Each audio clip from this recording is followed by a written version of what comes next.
Elon Musk has just, I don't know how you describe this, nuked the culture war. And it's really exposed some rather shady dealings, which I find particularly interesting. Notably, a Saudi prince is rejecting the buyout offer because they're one of the biggest investors, saying, no, Twitter is worth more, even though most reporting shows that Twitter is failing stagnant growth, and it was failing years ago. Trump is the only reason, as far as I know, that it started to come back. So why are these companies so interested on retaining this power? Elon Musk is no longer the largest shareholder. Vanguard just bought more shares, and it seems like they're not going to go for the buyout either. My opinion, the Saudi prince is right. Twitter is more valuable than $54.20 per share. It's the political influence you wield when you silence those who disagree with you. We've talked about this before, and I think this may play a role. Naturally, you have many Twitter employees freaking out. The media is freaking out, but Elon Musk ain't backing down. He's actually put them in a difficult position because if they go against the will of the majority of the shareholders, they're violating their fiduciary responsibility, and it opens them up to liability. So this may be one of the most epic and craziest moments in the culture war. We definitely got to talk about that. And I got to tell you, man, there's just too much to go through because this is huge. But we do have the RNC pulling out of the Commission on Presidential Debates, which is also equally massive, and a bunch of stories about abortion being banned, which is seemingly just escalating. And of course, many on the left are freaking out. We'll get into all that. Joining us today is the intrepid duo, Smokey Mike and the God King. Yeah. Who's first on billing? You, Jeremy? Well, Smokey Mike gets first billing because when one is known as the God King, they don't care about things like first. How do you follow a God King? That's right. Well, who wants? Michael, go for it. Who are you? Well, I'm Smokey Mike. I'm a well-known guitarist and sitar player and 1970s rock icon. So it's good to be here. I do, in my free time, I have a show called The Michael Knowles Show at the Daily Wire, which is fun. It's kind of like a little amateur side project. Yeah. Not your passion project. But it's not, I mean, the way I pay the bills is with my acoustic guitar and my psychedelic cool licks. In all seriousness, maybe people don't know, you were on, I don't know if it was last time, but you actually played a song about your book for our members only. So good. Hey, I really have to thank you guys because, seriously, I go on Tim's show, I come on the podcast, and all of a sudden, everyone in the Super Chats starts plugging my book. And I think one of the main reasons that book hit #1 nationally is because your listeners, Tim, were so relentless about promoting this book, which is why I'm so happy to say, paperback's out in June, baby. Let's do it. Speechless coming What's back it called up. again? I just want to point out. Speechless? Okay. It is true they were promoting it, but actually I think they were trolling me because what they would do is they would start the Super Chat and I would get into reading it, and then it would devolve into promoting Michael's book. So good. They got me, but it helped, so, there you It go. did. Great job, guys. Keep it up. June 2022. Really appreciate it. It's guerrilla PR. We do have the God King himself, but small g, right? Lowercase g, lowercase k. I am the man to whom Michael Knowles owes everything, except apparently the success of his last book. I'm the co-founder, co-CEO of the Daily Wire, and also 70s rock icon. For those who don't know, Smokey Mike and the God King, legendary performance at the Ryman Auditorium last year. How will we ever top it? And the answer is we don't know. I have an idea. I'm on board.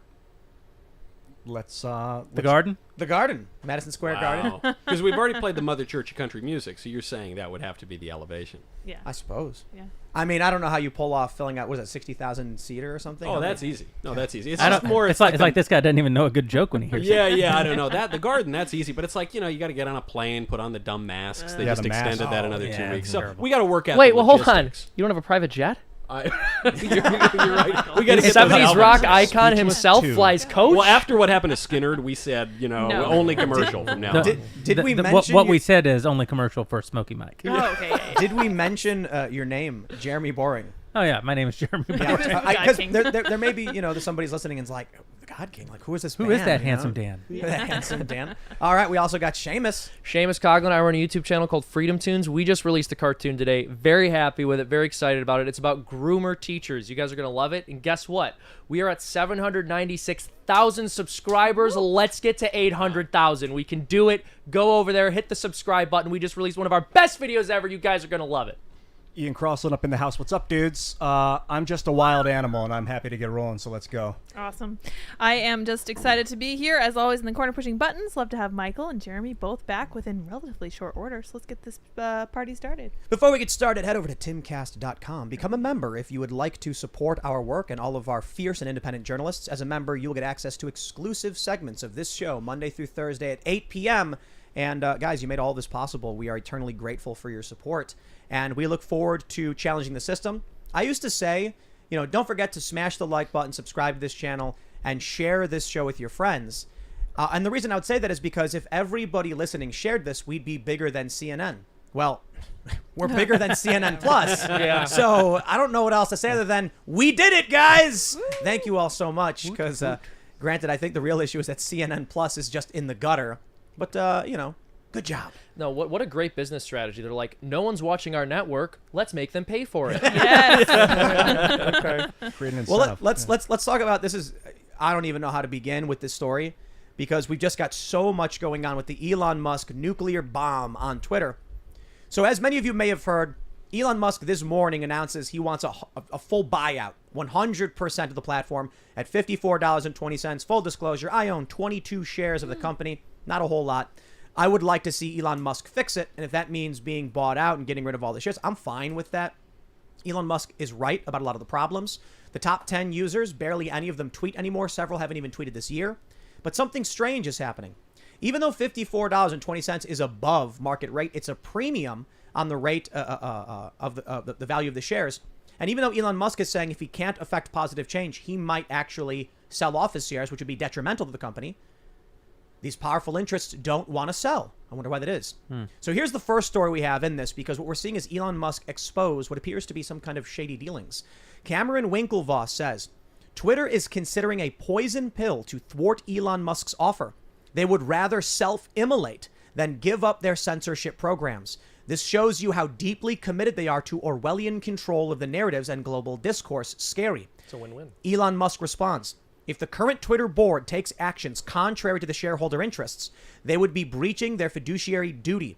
The liability they would thereby assume would be titanic in scale. What a freaking stud. It's just great. The thing that's most inspiring about this is, generally speaking, mo money, mo problems, right? They're generally speaking, we were talking about this a little earlier, as people get money and get and influence and power, they get timid, they get risk averse. And this guy is gambling $41 billion on a really important, politically significant troll. I think it's more than that, though. He called the Babylon Bee when they got suspended. And the story apparently is he said, did you guys really get suspended over this joke? They said yes. And he goes, I might have to buy Twitter. Well, also, I think, Wow. I mean, sorry, just Elon Musk has got, I'll put it this way. He's got $280 billion towards his net worth. If you had $280 and someone was like, hey, this really important thing is $50, you might be like, it's $50, it's a lot. But, for him. Well, it's even better than that because it's not as though it has no value. So he buys it for $50, which he's not going to have to do. I think his actual plan is offer them $50. They're going to say no. He sells off his 9.2%. He crashes the price of their stocks. Now he comes in and buys it for $20, takes it private, fixes it, relists it on the New York Stock Exchange 18 months later, doubles his money. So he gets to both do the greatest probably social good for free speech that anyone's done in our lifetime, and probably double his cash on the whole affair. Yeah. Well, and I also want to say, when Twitter is threatening to self-immolate and destroy their company, we have to take that seriously because we've seen them do it before. Like, we know they're capable of it. Twitter? Yeah, of just completely destroying any value within their own company. My understanding is that before 2016, Twitter was losing users. They had changed their metric for how they calculated users from something like daily active to monthly active, so that, because the average person was using the platform less, they said, okay, well, if they use it once in the month, then... But it's been a while, so you got to fact check me on that one because I haven't been tracking that as much. But when I see this idea that Twitter would self-immolate, I'm like, yeah, because I think the real issue for these investors is power, political power. That's it's right. more valuable than cash. Well, and it is political. That's the word we have to use. We always make fun of this sort of build your own Twitter, build your own Google. No, they're ensconced in power. There was a time at the beginning of social media when there was competition. We're way past that. They've exploited legal liability protections. They've teamed up with the government, and they've defrauded their users. So we're stuck with these guys. So now there's this third option, which is don't build your own Twitter, just buy your own Twitter. And when we talk about political power, we usually think about the government. We live in a republic. In a republic, you govern yourself with speech. You engage in speech in the public square. If some bozo in Silicon Valley is controlling all the speech in the republic and censoring very important people in that republic, you don't have free speech, you don't have a republic. It's the most important thing for our form of government in years. Yeah, there's an important, this term fiduciary duty, maybe not common to everyone who's listening. Essentially what it means is if you are in a position of responsibility for someone else's investment, then you have a legal obligation, not just a moral, but a legal obligation to put their interests ahead of your own interests. And in publicly traded companies, this typically means the executives and it means the board of directors. These are people who, because they represent, in a sort of lowercase r Republican sense, they represent the average investor, the retail investor. They have obligations. Our friend Vivek Ramaswamy, I think, is so good about this. He talks about these companies. Part of the story is that today Vanguard took an outsized stake in Twitter so that they would actually be the biggest shareholder and Elon would no longer be the number one shareholder. Vanguard, along with BlackRock and one other... State Street. Yeah. Yes. Mm-hmm. Imagine... They own $22 trillion worth of the S&P 500, worth of the top 500 companies that are traded on the stock exchange. What they are essentially is using your money from your 401k, from your Roth IRA, money from your pension account. They're using your money to amass power for themselves to act against your interests. And I think Vivek rightly points out it's actually probably the greatest abuse of fiduciary responsibility in all of human history. And I think that's part of what Elon is, very clearly up against. He's up against you say these deeply entrenched powers that be, or these deeply entrenched powers against free speech. It's literally three entities. Yeah. So the Daily Wire, you're launching kids content. Yeah. Are you insinuating you're going to launch financial investment and holdings companies to challenge this machine? There is nothing that we will not do. I'm imagining it's like 2070. And people are like, oh, I got to run to the Daily Wire to cash my check. And then it's like, when you're out, can you go to the Daily Wire to pick up a large pizza? Yeah. And then I'm gonna stop at the Daily Wire to fill up my tank before I go. And meanwhile, down in the Caribbean on an island called Godkingia. Yeah. Ben has been offering me payday loans since I started at the company. 50 points on the it's easy. If they were to refuse this buyout and then maybe do their investors wrong, what could they expect? What kind of reprisal? Well, I think that heretofore, none. It's never occurred to any of them that they could be held responsible. And I think this is of all the tweets that Elon Musk has put out in the last several weeks about Twitter, this is the most interesting one because he's essentially saying, I am one of the people they have a fiduciary duty to. By not joining the board, Elon did not place himself in a position of fiduciary responsibility, which leaves him with the actual legal right to act against the financial interests of Twitter. And I think what he's telling them is, I will personally sue them out of existence if they violate their fiduciary responsibilities. But it's a lie. I mentioned the Trump thing, the platform dying, because when Trump joins, the platform goes nuts. All of a sudden, people have a reason to use it and be on it. Alex Jones, for instance, they have banned people to the point of irrelevancy. It's not fun anymore. Yeah. I stopped taking the platform seriously. I post such absurd nonsense half the time. But back when there was a real 1 million followers on the platform. It's weird to me. That's weird to me too. I posted a hairless rabbit once, and I'm like, why are people following me? Yeah. But they do, and it's fine. I just maybe that's it. Maybe the irreverence and the absurdity is something worth following. But my view is, I used to use this platform as a utility for journalism, right? And now, because of how nuclear, how radioactive the platforms have become, how awful it is, it's effectively worthless. But I think maybe Twitter realized or I should say assumed what a lot of media companies did, that culture war is money. as much as the left likes to accuse any one of us of being grifters, Yep. the left has been doing what's called mission-driven storytelling long before any conservative, right-wing, or libertarian person figured out what was going on. All of these digital media companies in the early 2010s realized if we get political, we make money. And then they have the nerve to call everybody else grifters. Here's the thing. That's fine. Obviously at the Daily Wire, we have a point of view. We have a series of biases. But we own those biases. If you look at the tradition of journalism in America, the Tennessee newspaper used to be called the Tennessee Democrat. If you go back to the time of the earliest presidential elections, John Adams and Thomas Jefferson, they wouldn't run for office. They would have looked down on that. Instead, they owned and marshaled newspapers to actually be their political instruments. That's always been the history of journalism in this country until the post-war consensus. And then we came up with this absurd notion of like objective journalism, which is a paradoxical kind of concept in and of itself. I think it's very good that the New York Times is so far left. It's very bad that the New York Times won't just admit and own their biases. Right. If they would just tell us, yes, we're on the left, and that gives you a series of expectations when you read our content. Doesn't mean that that it's okay to be completely polemical or to actually be propaganda outlets. You should tell the truth, but you should let us know from what point of view you're telling Right. that. I that agree, truth. except the issue is when big tech platforms embrace that. Well, but again, if Twitter would own its biases, if YouTube would own its biases, that would actually create a market for alternatives. But the problem is that they lie about their biases. I disagree. I think conservatives know Twitter hates them. And what do you do? Parler, Gab, Minds, Getter? Yeah, no one's going there because there are only two reasons to be on Twitter, and they matter. Twitter is the smallest big tech platform. It's why Elon can make this kind of play on, even though he's the richest man in the world, still takes a lot for one guy to take down a big tech platform. Yep. There are two reasons to be on Twitter. One is to get into fights with celebrities. It's super fun. It's great. Anyone can do it.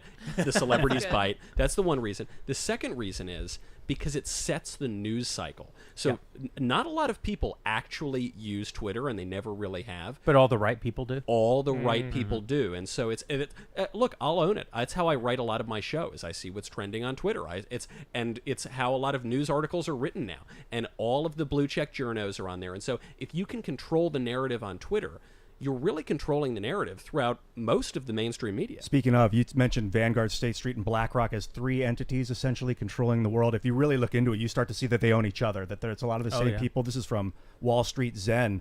State Street is the largest individual shareholder or let's get this right, Vanguard is the largest individual State Street shareholder with 34.26 million shares representing. So Vanguard owns 9.36% of State Street. Wow. Amazing. And it gets deeper and deeper the more you look into it. Let's pull up some of this weirdity, this absurdity, oddity, Weirdity. shady dealings, weirdity. So we have this tweet from Al-Walid Talal. He says, I don't believe that the proposed offer by Elon Musk, $54.20, comes close to the intrinsic value of Twitter given its growth prospects. Being one of the largest and long-term shareholders of Twitter, Kingdom, KHC, and I reject this offer. Elon Musk responded to this in a very powerful way.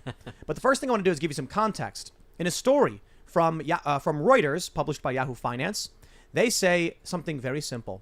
Let me scroll down. Serial underperformer. Twitter's lower than expected user additions in recent months have raised doubts about its growth prospects, even as it pursues big projects such as audio chat rooms and newsletters. Yes, anybody who knows anything knows that Twitter has constantly struggled. That's right. So what about Elon Musk's premium offer as a bad deal? Well, for the prince in Saudi Arabia, maybe it is a bad deal. Elon Musk responded. Interesting. Just two questions, if I may. How much of Twitter does the kingdom own directly and indirectly? What are the kingdom's views on journalistic freedom of speech? My Whoa! ratio Brutal. Elon Musk is a brave man in going after some of the biggest companies and political leaders in the world. But he makes a really good point, and I'll throw it back to the point I made earlier. I believe the Prince Al-Walid is correct. $54.20 doesn't come close to the true value of Twitter, which is controlling the American news cycle, especially if you're dependent upon the United States for weapons and you like a lot of the U.S. foreign interests when it comes to destabilizing the region. No, it's true. And so people talk about the fact that Jeff Bezos owns the Washington Post, and it's definitely very funny. There's a lot of great memes that have come out of that. But Elon Musk owning Twitter would obviously make him significantly more powerful than any billionaire who happens to own a single publication. Well, this is also how Elon Musk, I think, makes almost all of his decisions. He thinks, what is Jeff Bezos doing? How can I do it better? That's his actual... Oh, Yeah, you make phallic rocket ships? That's cute, Bezos. I'll take us to Mars. I think before the show you framed it in the best way possible. So who was it? Was it you, Michael, who said, or maybe Seamus, Elon Musk is the first rich person to do something cool with their money? Yeah, and that's not an original thought Cernovich, from I myself. I think it might have been Cerno who said that. But then you said Jeff Bezos. How did you frame it? Oh, Jeff Bezos does cool I don't know. He does cool things and makes them uncool. You said he's interesting as a boring person. Yeah. He's like something like that. And his rocket ship looks like a penis. Yeah. Well, no, Yeah. you That's said just- I mean, it really it was does. really, really good. A big one too. It's like oh man, it's like the greatest joke ever. But if only you were there, you would have heard it. Right. Kind of bit. Interesting in Yeah. the way a boring person is, basically. Yeah, you said in a way a boring person is like he makes a rocket, but it's not cool. Yeah. Yeah. It's like, it looks like a penis. Yeah. Did you see Elon and Jeff were on Twitter talking back and forth about turning Twitter headquarters into a homeless shelter? And Bezos was like, actually, it's a great idea. We converted half of the Amazon, I don't know if it's headquarters or something, into a homeless shelter, and the employees can volunteer. And Elon was like, This interesting. is the best part So about uncool. It's like it's very, the way that this has become a very hostile takeover kind of situation. What I love about it is every time Elon does something new and he is rebuffed, but whether it's by the Saudis or whether it's by the board or Parag Agrawal, they say, "Oh, okay, they got Elon now. Oh, too bad. It was gonna." As if Elon just woke up one day and said, "Hey, buy." Yeah, You know, that's it's hard to buy 9% of Twitter. You kind of have a plan going into it, and you don't become the richest guy on earth on accident. You generally speaking, you're right. pretty smart about these things. And Elon, not forget about Plan B that he talked about today. I bet you he's got Plan C and D and E and He's F. an engineer. That's what they do. This You is have the contingencies. The ultimate thing about Elon Musk that I've been saying for a long time. He's the greatest living American. He is the only person. African-American. I'm right Yeah, I would here, say he's the okay? second. That's Yeah. He's like- the only that's fine. person on Earth right now with a positive vision for the future of humanity that actually involves, the dignity of the individual. It actually involves freedom, and it's constructive. He's not a guy who's lamenting the past. He's not a guy who thinks it's all over. He doesn't believe we're at the end of history. He's a guy who's like, let's make things cooler than anybody's ever made them. Let's go further than anybody's ever gone. Let's go faster. The greatest answer maybe in the history of the greatest answer in the history of media is when Larry King asked Vice President Dick Cheney if we should bomb Iran, and Dick Cheney said, "For what?" Oh my. The second best answer in the history of media is when Jay Leno was trying to jab at Elon Musk for putting bulletproof windows on the Cybertruck. And he's like, why would you do that? Why would you do that? And Elon said, because it's badass. What are you talking about? Is it? You know what I like about Elon Musk? All of those things you mentioned, but he $54.20. Everybody's saying he just wanted to put 420 in that. Yeah. He wanted that to be in the news. I bet he did. He posted sure. the next Twitter board meeting is going to be lit, and it's him smoking pot. he's having fun. He's a choice like That's Ben right. Franklin, man. Ben But Franklin wanted to make the turkey our national bird. The Delightful. ultimate troll until Elon. I think people like turkeys. I love turkeys. Yeah. But I'm also I don't know a troll. about trolling. I think I will say that God Kings don't look up to many folk, but I will say that everything we do at the Daily Wire is basically trying to emulate this kind of an attitude, to say that our best days are ahead of us. We can build alternatives. We can do good things. We don't have to just sit in a state of perpetual grief because things aren't the way that they used to be. That we can take the great ideas of the past and build better things atop them. Even the same kind of financial, pardon my bluntness, stupidity, you could just take your money and run. Yeah. You could run right now and have a good life. And you, stupidly, have reinvested your money and are building all these new companies. what an idiot. Certain kind of stupidness to do the Putting right money thing. into doing good stuff, buying Twitter. Oh man, but the funny thing is that most rich people feel that way, and that freaks me out. I want to give a shout out to Elon because everything he's doing, I'm inspired by, and I'm somebody who grew up with no heroes. I mean, they're pro skateboarders. I like, that was a great trick, but I never looked at anybody and said, I want to do that. And now I'm watching everything he's doing, and it's like, and I'm just like, I need $300 billion so I can buy Twitter too, so I can shake things up. I once tweeted at Elon Musk, why haven't you built an Iron Man suit yet? And he responded, building Starship. And I was like, that's an acceptable response. Duly rebuked. Yes. The thing that's so weird about him is that politically he's got generally the right ideas, because all these guys, look, I don't care about cars. I really don't care about electric cars. I don't care about going to space. I never watched I just watched Star Wars, not Star Trek. I just don't. Shame on you. I know. Everyone knocks. I don't care. Like, none of that interests me whatsoever. But you know what I do care about? My republic and my government and my politics, and all these futurist guys are always lunatics. All these billionaire masters of the universe always want to enslave all of us and put us in a prison colony on Mars. And he's the one dude who's saying, no, I actually want you to have your traditional way of life and your freedom. It's or really at a minimum, he's who the government will have to pay to get to the prison colonies on Mars. that's the long game. He is African American. He's from South America. So do you guys think South Africa? So do you guys think that we should at some point maybe amend the Constitution so a non-American citizen can run for president? Well, at least an African American like Elon Musk. Well, should. the question is, do you really think Elon Musk would do more good as president as opposed to what he's doing now? No way. Yeah. Not unless he And owns so, Twitter. And I'll say this: I haven't really paid close attention to him. Not enough attention to say I am a huge fan. But stuff like this really makes me like him. What I really appreciate is the fact that he is countering the overpopulation narrative. We were discussing this before the show a little bit. He says that we're not going to have enough people. That underpopulation is going to be a serious problem. He's absolutely correct. And how unbelievably refreshing it is to have an elite who isn't misanthropic, who doesn't say human life is fundamentally bad, or at the very least needs to be mitigated in some way. Shout out to Elon's mom, dude. That woman is amazing. But while we're all getting ready to, well, I'll keep it family friendly and just say pat him on the back. Only to end world hunger. Yeah. No, I would only ever do that. Maybe. But there are questions about his statements on China. Sure. So I could be wrong, but wasn't he going on like Chinese social media and praising the Chinese Communist Party or something to that effect? And if that's the case, that's very disappointing. Could be wrong. I don't want to call out the dude who I think is doing rad stuff. But part of me is concerned, like, maybe the dude's got a big play to make a bunch of money, and he's just it's still flipping the bird to the system, which I can respect. But is the end goal, like you mentioned? Here's what he does: he tanks the company, he buys it, he turns it private, changes some rules, lists it, makes a quick billion. But that's not a bad thing. First of all, Elon Musk doesn't need money. He's the richest person, not only in the world, but in the history of the world. Even when we talk about the $280-some billion of net worth that he has, you have to keep in mind, SpaceX hasn't had a public offering. We're not really contemplating any of the value that exists in the only access that the United States has to space.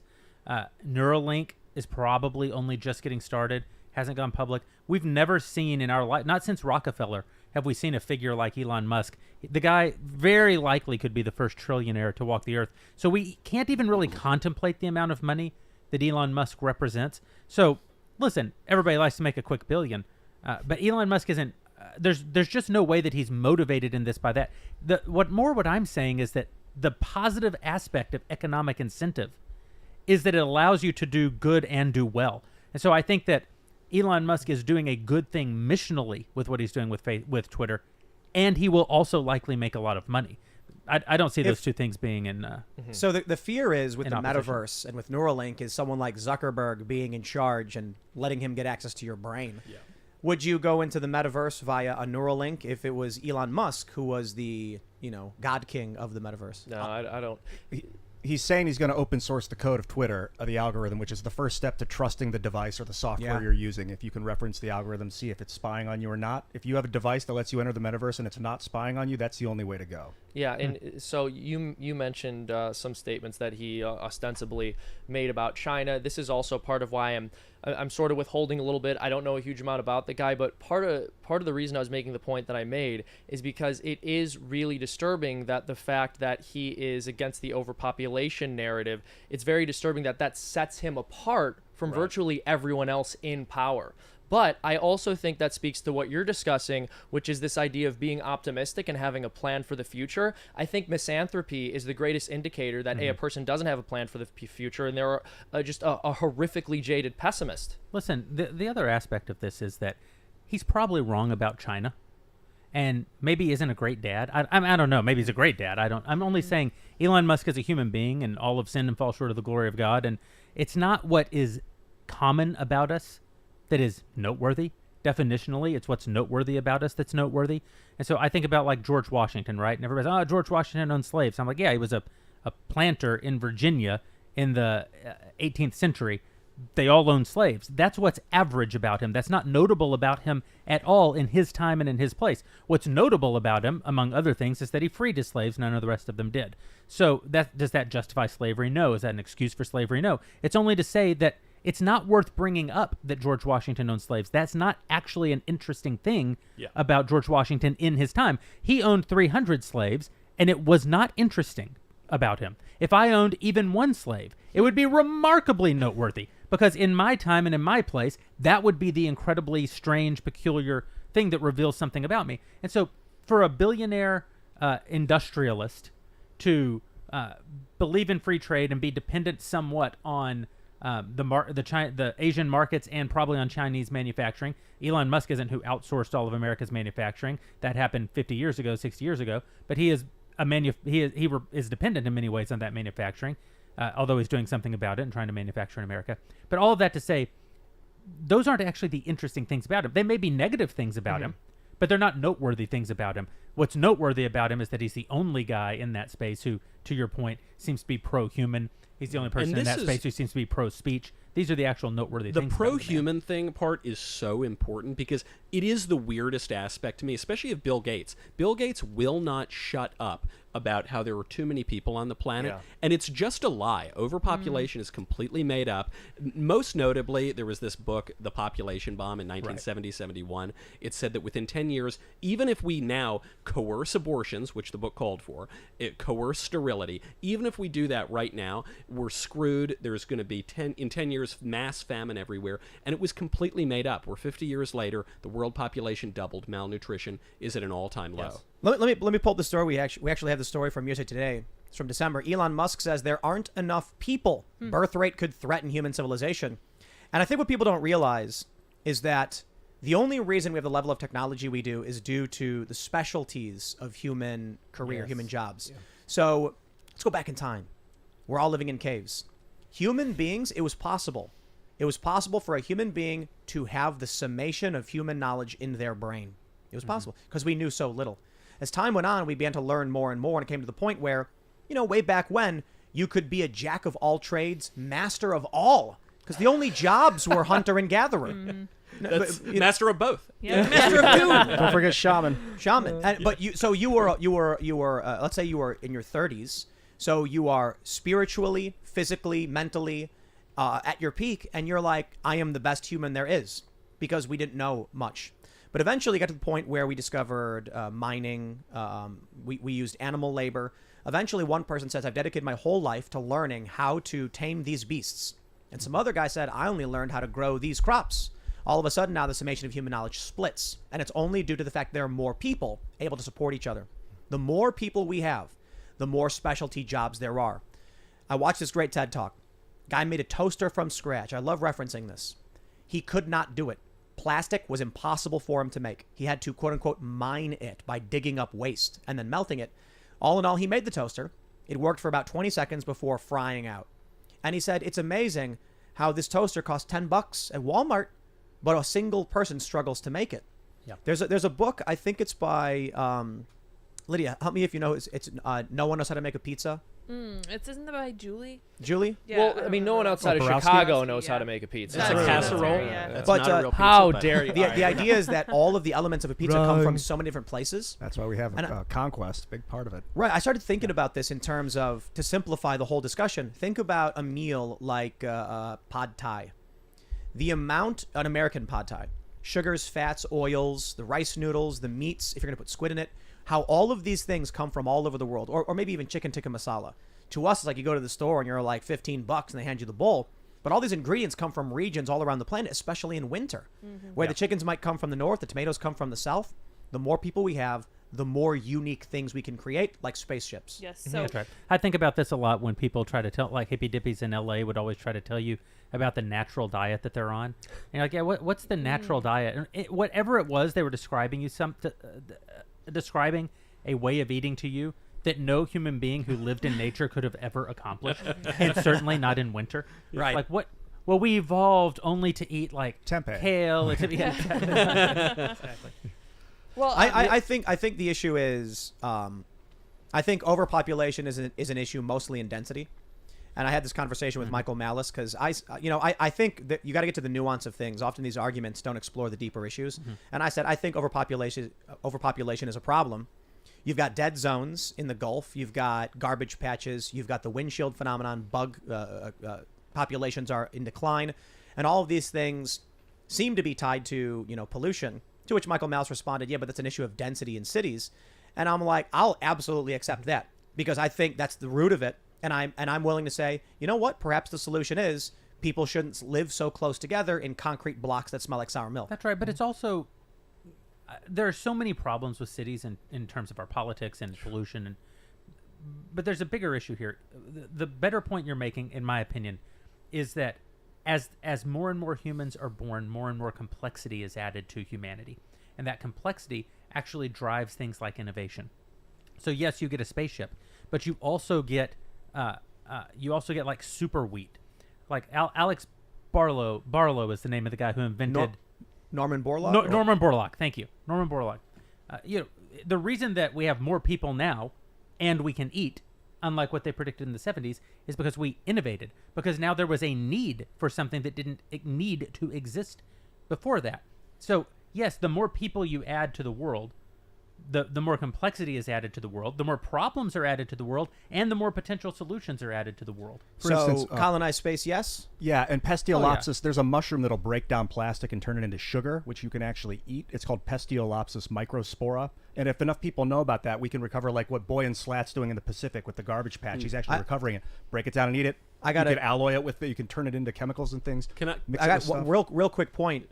We did an interview with Ben Shapiro, and Ian really shined in his moment because Ben mentioned on a lecture that these charts and predictions about climate change never consider mitigation factors, to which Ian enlightened Ben on carbon capture graphene production. Yeah, an adaptive technology that will eventually, what you can do is you deposit carbon dioxide onto a palladium copper alloy, and then at some point we're going to be withdrawing so much carbon dioxide out of the atmosphere and producing graphene, this new building material, that will actually be competing with trees. And if we don't do it right and start now and start organizing, we're going to overcompensate and start starving the trees of carbon dioxide. So we're going to eventually Ian's work view of it is more of a global cooling perspective, because people don't consider the new technology that comes out that could actually threaten the inverse, which is graphene is this wonder technology that Ian never shuts up about. Thank you. And, I got him a little vial for Christmas the year before last. But production requires carbon capture. And that means we might start mining carbon dioxide from the atmosphere to make graphene, which is it's like a super material. Yeah. It can be it can be manipulated in many ways. It's like a superconductor, supercapacitor. It's a conductor. It's like a touchscreen wallpaper. You can make it, or you can make clothing that's like a touchscreen computer. Batteries, wires.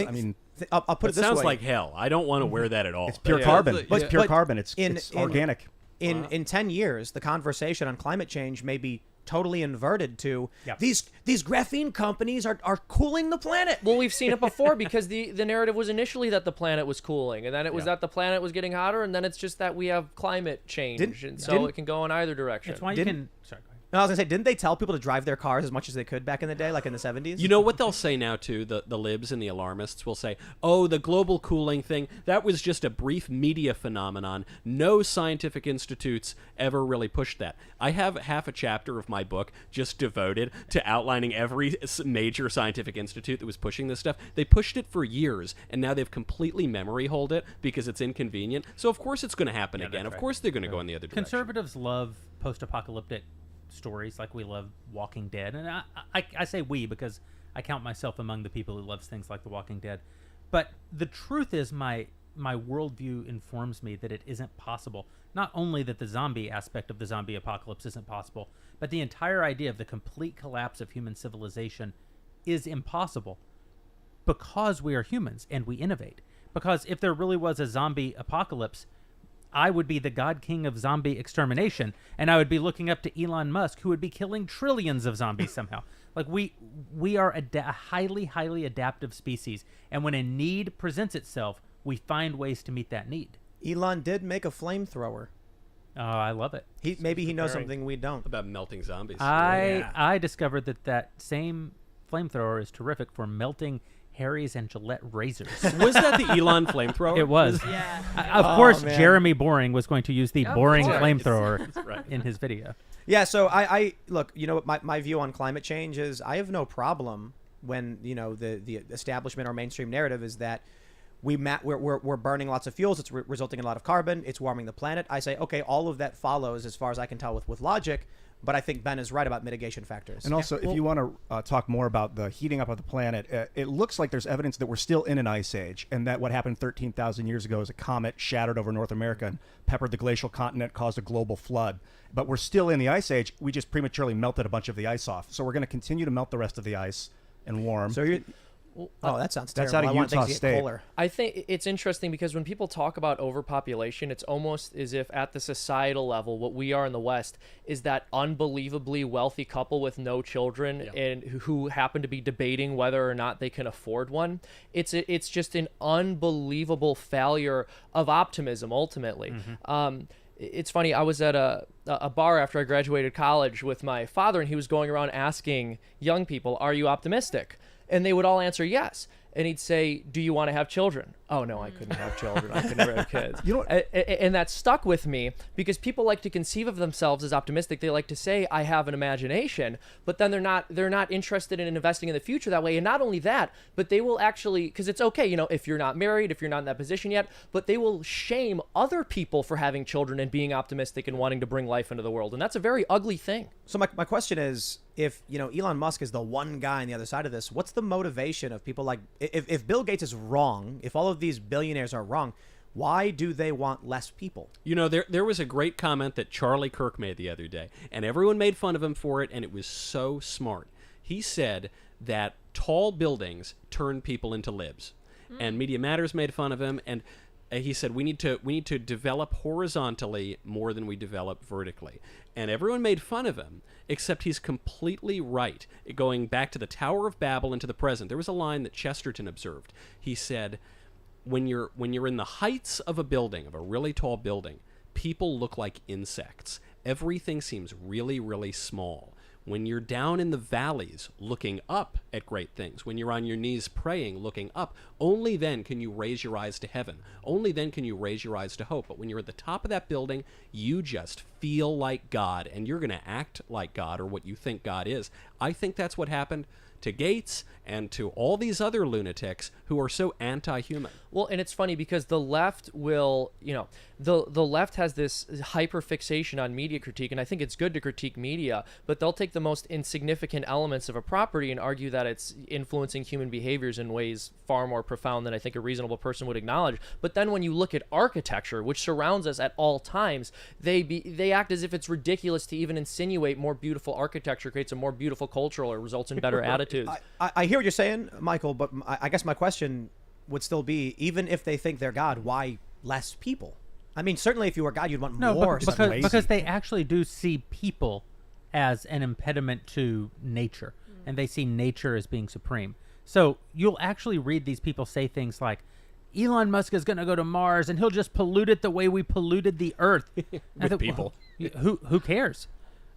He's going to go mine an asteroid, the beautiful, natural, pristine asteroid. It's that the asteroid has zero value if there are no people observing it. How dare you say that people... You're saying that people are supreme. Well, I'm actually saying that God is supreme, and that God made people, and yes, people are supreme to nature. Real quick, just because I want to lose this point. Have you guys ever seen or read Watchmen?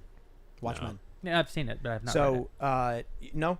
No, I don't. You guys, I think, was it a movie a long time ago? Not that about long. 10 years ago. But yes. the graphic about novel is 10, considered like the better form. But there's an element to the story where Dr. Manhattan, who is the one being with godlike powers, but he's like, I am not a god. You know, I can only see my own past and present, or my own past and future.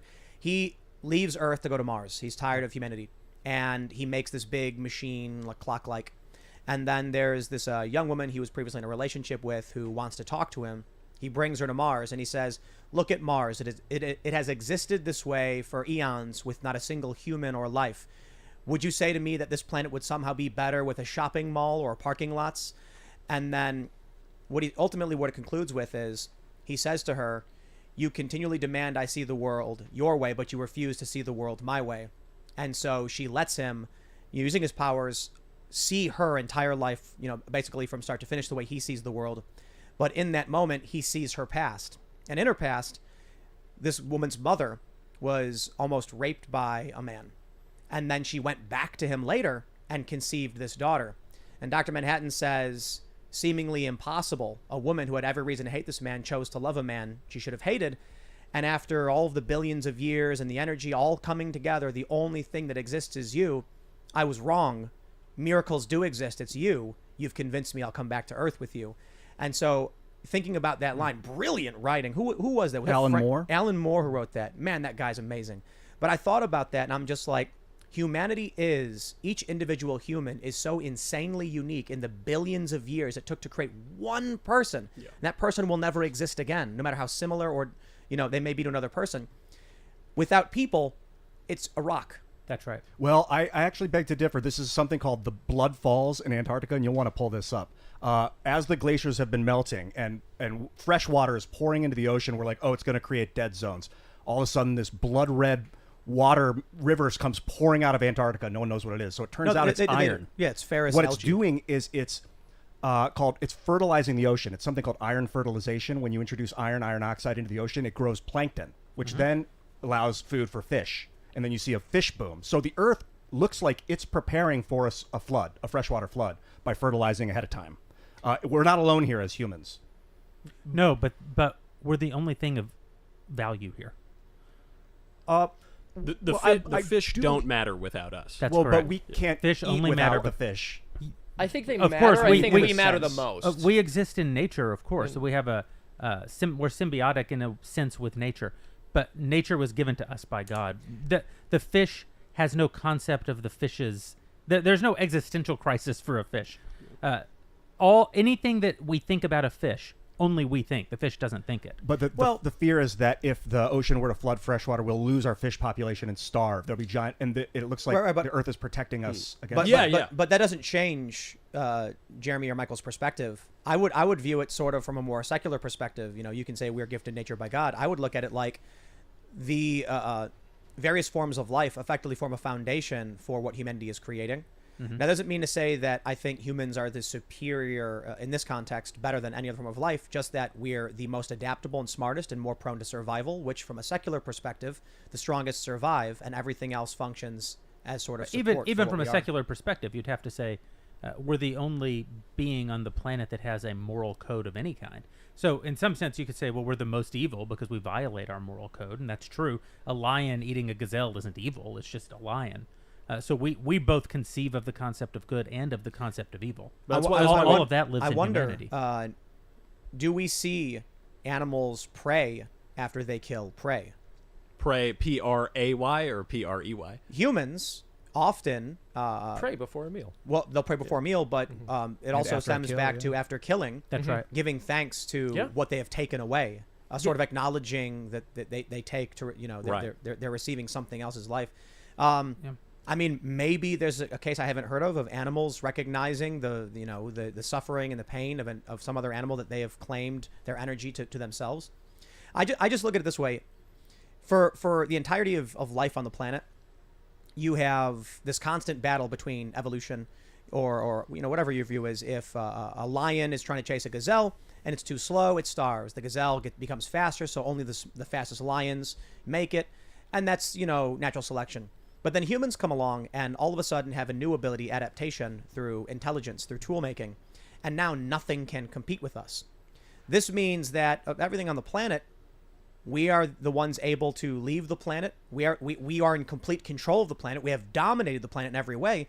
And it's not a moral judgment on the value of life at all. It's just a mathematical equation. Well, and it's a great responsibility, too, because if we abuse our stewardship of the planet and of all the creatures, then that's, I think, intrinsically wrong, and that would also be very bad for us. So it entails a lot of responsibility. But to this point here of really humans are kind of what it's all about on Earth, we don't prosecute the lion when the lion eats the gazelle. It would be absurd to do that, and that's why they're not open to these sort of this transcendent moral order. Different question. If someone owned a gazelle and a lion jumped in and ate the gazelle and then fled, would we go after that lion, track it down, and kill it?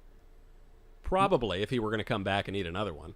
I don't think so. I actually think that if someone had a ranch in the savannah, and they had gazelle, and a lion broke in, ate the gazelle, and left, they'd be like, I'd go kill that lion. I don't. If we had other gazelles. Knowles has a very angry, wicked soul. So. Yeah. When you look at ranchers, for example, in Montana, who have a problem where, wolves, who've been reintroduced into the population, start eating their livestock. They have to defend their livestock. They defend their livestock because of the word live. Like, right, the more important life isn't the life of the stock, it's the life of the stockholder. But will that is, so they're defending themselves. When we get mad when Westerners go over and kill lions in Africa, but like the local tribes are pretty happy about it because they have to live with those lions. But so my question is, do we hunt down those wolves, or do we create preventative measures, or do we seek retribution? Right. I'm not trying to get vengeance on the wolf, right. but I am trying to solve the problem. Yeah. Right. Yeah. So I Bowels just of hell. Well, the reason I bring this up is because in the instance where a human kills a human, we hunt that person to the ends of the earth to lock them up, or in many circumstances, depending on the severity of the crime, put them to death. I'm not convinced we do that to the same degree with animals. No, I would kill the last panda bear on Earth to save the most reprehensible human on Earth, even though there are 7 billion other humans on Earth. That's a great point. Totally. Why? Because the life of any human is superior to the life of the entire species of panda. Now, does that mean that I don't think we have a moral obligation to be good stewards of the Earth, or that I think we don't have a moral obligation to look after the panda? I'm not heartless. I'm not Matt Walsh. I don't mean the panda harm, but I am saying that Dennis Prager has been asking this question for 30 years now. Every year he asks, if your pet dog were drowning in the same river current where a total stranger is drowning, which one would you save? And he says 30 years ago, everyone said the stranger. And today, the majority of everyone says their pet dog. Is That's that a mental great illness? question. Really? Is that good, or is it mental illness? It's not good. Would they save their depravity. painting, Moral their idiocy, wealthy yeah. painting, or the foreigner they don't know? This is interesting Right. because I actually tweeted something. Let me see if I can pull it up so I can pull up the Oh results. yeah, that poll. Yeah, because I was thinking about something similar. Let me see if Twitter.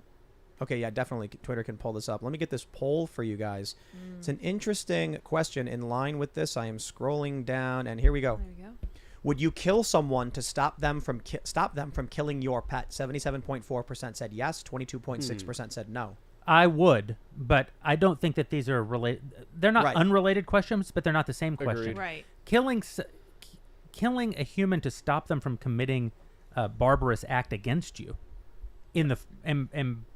as a proxy, your pet is a proxy for you in that situation, is different. Would I kill someone who was starving to keep them from killing and eating my cow? No. Right. Would I kill the intruder who breaks into my home and as an act of evil is going to kill my dog? Yes. That's not. He has forfeited, in my view, he has forfeited his life because of his act of evil, not because the life of a pet is superior to the life of a man.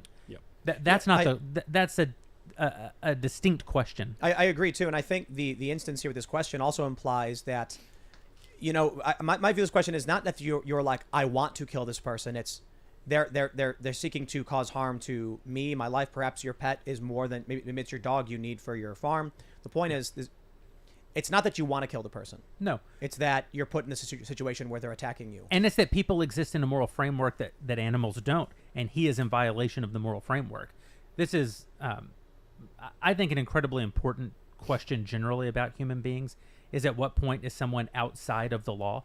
Right? That's what outlaw actually meant historically, that you're no longer subject to the protection of the law. You've forfeited the protections of law because you've acted in contravention of them. But again, if someone broke into my house and my house caught fire and I had to make a decision of who will I go in and save, the man who was committing a bad act, or my dog, I would have an obligation probably to save the man. Yeah. But if the same man were trying to kill my dog, I would have the right to kill the man. Yeah. Well, This is just real quick, just to say that it's a fascinating point, because I hope everybody really thinks down deep about the love they have for their pet, their dog, their cat, turtle, whatever. And then imagine seeing a stranger in a current screaming for help and you being like, I ain't saving that person. I want to save my pet. I think of that question and I'm like, wow. I'm thinking of my pet, our cat Bocus. Everybody loves him. And if I saw Bocus frantic in the water and I saw someone I didn't know, I'd go for the person. And then I would be tearing at my heart that my pet died. Yes. Yeah, but Jeremy is correct when he says it is not the same question. I answered that yes, I would, because someone who is willing to kill a small, in my instance it is a cat who loves me very much like a dog. If someone were willing to kill an animal, then you have to ask what else are they willing to do, which would inevitably, I would think, extend to humans, which is something that I think would be better without, the world would be better without it. But again, too, I think the main issue and the nuance of the question is, typically, in any circumstance of defense, you don't want to kill someone. You want to stop them. By the way, I would also kill my dog, whom I love very much, if he were attacking a child who I didn't know. Right. Yeah. Right. Yeah, so I want to make this point, and that's part of the difficulty with the framing is just sort of the nuance of self-defense. Self-defense isn't about saying, I want to kill this person, or I have a right to kill this person. It's saying, I have a right to stop this person. If deadly force is necessary and they die, that's unfortunate, but it's an unintended consequence. What if there's like 1,000 people that are dying of starvation that redirect your water supply because they need to survive? Do you go kill them? No. Well, do you just die? Well, do I die? Yeah. Well, yeah, what would you do? I get the question is, am I dependent on the water supply as well? Yes. Oh, Yes, yeah, I'm and of taking course. my water Yeah, supply well, back for sure. if it's what's required to support yourself and your family, Even if they don't then know who it's you are, different. and as far as they're concerned, they're just innocently redirecting Well, water. I'd probably just take the we're water taking back. it. We're taking it to an extreme and saying, were there other options? Were there diplomatic options for resolving the Yeah, question? clarifying if there's no malice involved. They're just doing what they need to do to survive, like you said, stealing the cow, killing your cow to eat it. Well, but Ian, that's simple. You just go and explain to them then. There's no malice. You say, I'm really sorry, but this is the water that I need to survive, and you're hurting me. And then if they choose to escalate and aggress upon you, then you've got a situation. What if they just say no? Well, Yeah, that's- now they're killing So you. this is actually very interesting. In almost all modern sci-fi, if humans go to another Earth dies, the last spaceship full of humans goes out into outer space. We land on a planet, and we bring some sort of disease or something to the planet, and now there's a battle between us and the native people on the planet. The morality of every modern piece of fiction says, in the end, we have to lose. We have to lay down our lives because we didn't belong here. This wasn't our place. But that's actually not the correct moral answer. The correct moral answer is, if I take my family to another planet and I'm an existential threat to the people of that planet, they are an existential threat to me. I have a right to defend my life and the life of my family. I am not asked to subordinate that impulse, that not only impulse, but that right, simply because my existence is a threat Well, to plus someone. they're aliens, right? I mean this only half flippantly. They're aliens. Slaughter the aliens. I don't give a damn about They're the foreigners. aliens, right? I mean, if we're talking about, really then we're talking about questions of colonialism, and Yeah. it's the same Right. answer today. The explorers, the conquistadors, they were terrible, awful people. Cortez should have lost. And it's an important example because Cortez is one of the most incredible, great men to ever walk the earth, who took down a demonic empire called the Aztec Empire that slaughtered 80,000 people, women, little babies, children, in the span of 4 days by ripping their still beating hearts out of their chest and kicking down a pyramid. So, the particulars matter there, and you can actually judge the moral question on the particular people in the particular time and what they're doing. Why do you think Jesus didn't rouse his followers to fight back? Well, he does say at one point, he says, "Sell your cloak and go purchase a sword." So We've discussed Seamus, this verse on the show before. Yeah. Do you think it's just propaganda that he never really let himself get caught and killed? No, that Jesus is not a political figure. He's almost the only figure in human history who isn't political in the sense that the work that he was here to do. Well, he's the king. I mean, he's the king of kings. At the time, he challenged the political power structure of the time. But in he the was emperor. he was primarily challenging the authority of man over the soul, and the authority of death over man. He wasn't the battle that Christ was here to fight was a battle against sin and death. Well, and that's a great point, Jeremy, because actually that is, in this ultimate sense, Political. the political battle, right. because the only political power that anyone has is the fear of death, and Christ conquers it. Like, on the is there cross, anything right? you would sacrifice yourself for, or your family for, if God called it, or whatever? If you truly, for Christ? Right. Well, and not only for Christ, there are it's very easy to imagine a world where you are called into conflict, called into combat. Many in our generation were, and they laid down their lives for their ideals, for their family, for their country. There is a noble place for all of that.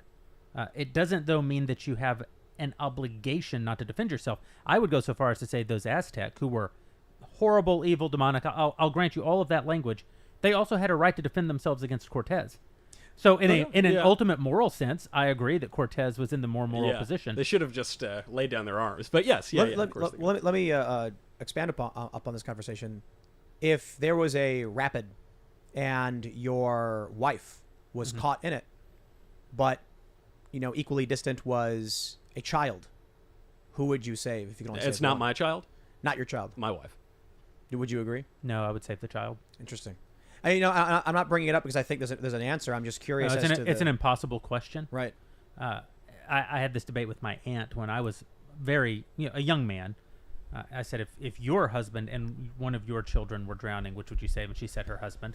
Well, I think the difference. I was somewhat outraged at the time, but now I realize it's just an impossible question. Just the point, real quick, is when Ian asked, "What would you sacrifice your family for?" You would sacrifice your family to save the life of a child or a member of your family. I don't know. You don't know what would happen in a situation, but I have mentally attempted to prepare myself to lay down my life for a stranger. Like if I were in a 7-Eleven and someone came in and started robbing people, would I put myself between the gun and an old woman who I don't know, or a young woman whom I don't know? I don't know. I don't want to claim virtue that I don't possess, but I have tried mentally to prepare myself for the fact that it would be my, I believe, moral obligation to lay down my life for a stranger. What concerns me is that some people, and this is an interesting thing for me to say, but that some people are evil and some people are good, and some people are. If you would sacrifice your good wife for some evil child that you don't know, and it turns out we're all Well, evil, aren't we? Well, first of all, Evil child. no. You Wicked little continue. thing. It's Hitler. Continue. Cute, I just cute, wanted to adorable mention. little demon. I think a part of the difference between the answers is that Knowles' wife told him she's going to be watching the show tonight. It's like, of course, I would say my wife, honey. There's a It's like- great sketch in this Did you hear scenario of a that? guy being like, "I'm sorry, honey, I have to save the child," and then when he pulls the kid out, you don't see the kid's face, but then when he puts the kid down, it's got a Hitler haircut and a mustache. He's like, "What have I done?" The reason I ask is because are some people better than others? Are some people more Yes. valuable to the species? I do believe that that's true, and for whatever reason, maybe the other person's toxic, maybe they've eaten toxic foods, maybe they were raised poorly, and but if you don't know ahead of time, Yeah, in a triage situation, right? The example we keep using is this, like acute emergency. There are two people in the rapids, in the current, drowning. You're not in a position in that situation to make a moral determination between the individual and the other individual. You're making fairly broad. Don't you think, though, that you Distinctions. have as a head of household, as a husband, that your primary responsibility in that situation, even if you would lay down your life for the stranger, I like to think that I would at least, that you have a responsibility of loyalty, and as the head of your household, to go for the wife before the stranger, even if it's little baby Hitler or whoever we say. And arguably too, with your wife, you can have more children. Yeah. So it's a tough question. Yeah, again, it's an impossible question. I'm interested in what Michael's saying, that you certainly, as a husband, as a head of a house, you have an obligation, a moral and spiritual obligation to your wife. At the same time, I believe that my wife would want to sacrifice her life for the child as well. Yeah. Let's Not ask- Elisa. She's a killer. She'd kill the kid herself. All right. Precocious little Hear me out on this. Right, you're standing in front of a rapid, and there's your son being swept away, and equally distant is a dog, but it's got a bag strapped to it that says "Cure for Cancer" on it. Now, Well, how do I know some pretentious dog owner didn't just put that there Yes, so Joe that we would Biden's want to dog. save their kid? You know, it's so weird that we're having this conversation right now, because I was asked this question at Yale about 3 days ago. A kid walks up and he says, to end world hunger, would you fillet another man? It's me, and it's Senator Cruz is there too. And you're both like yes without question. yeah, obviously, yeah. Where do I sign up? And but I had an answer right away. I mean, obviously the kid was just trying to get some laughs, but it actually is a simple question. It gets down to a basic ethical question, which is, do good ends justify immoral means? And then apparently the Yaleys were confused that I thought that particular act was immoral. With the, hey, listen, we'll get to that later maybe. But like, why? Why? Yeah, but it's a really basic question in ethics, and it's the answer is no. Good ends do not justify immoral means. Then you can justify anything. Right. And probably the premise in all of these cases is absurd and won't pan out that way. So if it's, do I save the human person or the dog, that maybe the dog will magically lead me to cure cancer, you always have to pick the human, even if the dog actually will lead you to cure cancer. Yeah, it's interesting. I suppose if you knew, if you knew, you're the scientist, you've been part of the team, you have the cure for cancer, you put it in the bag so the dog could guard it. Somehow both things are now in the river. That in that situation you've taken ambiguity out. Right. You're not saving the dog. You're saving the cure to cancer. In other words, you're allowing the person you love to die because of a belief about the lives of thousands or millions of humans. So that is a different. That's a different moral. You think Real quick, ideas or real technology quick, just to are address, more I want to address what you valuable said. than human life? Choosing to save one or the other are both moral acts. It's just a difficult one. Yeah. In your analogy, you have a choice between an immoral act for a positive end.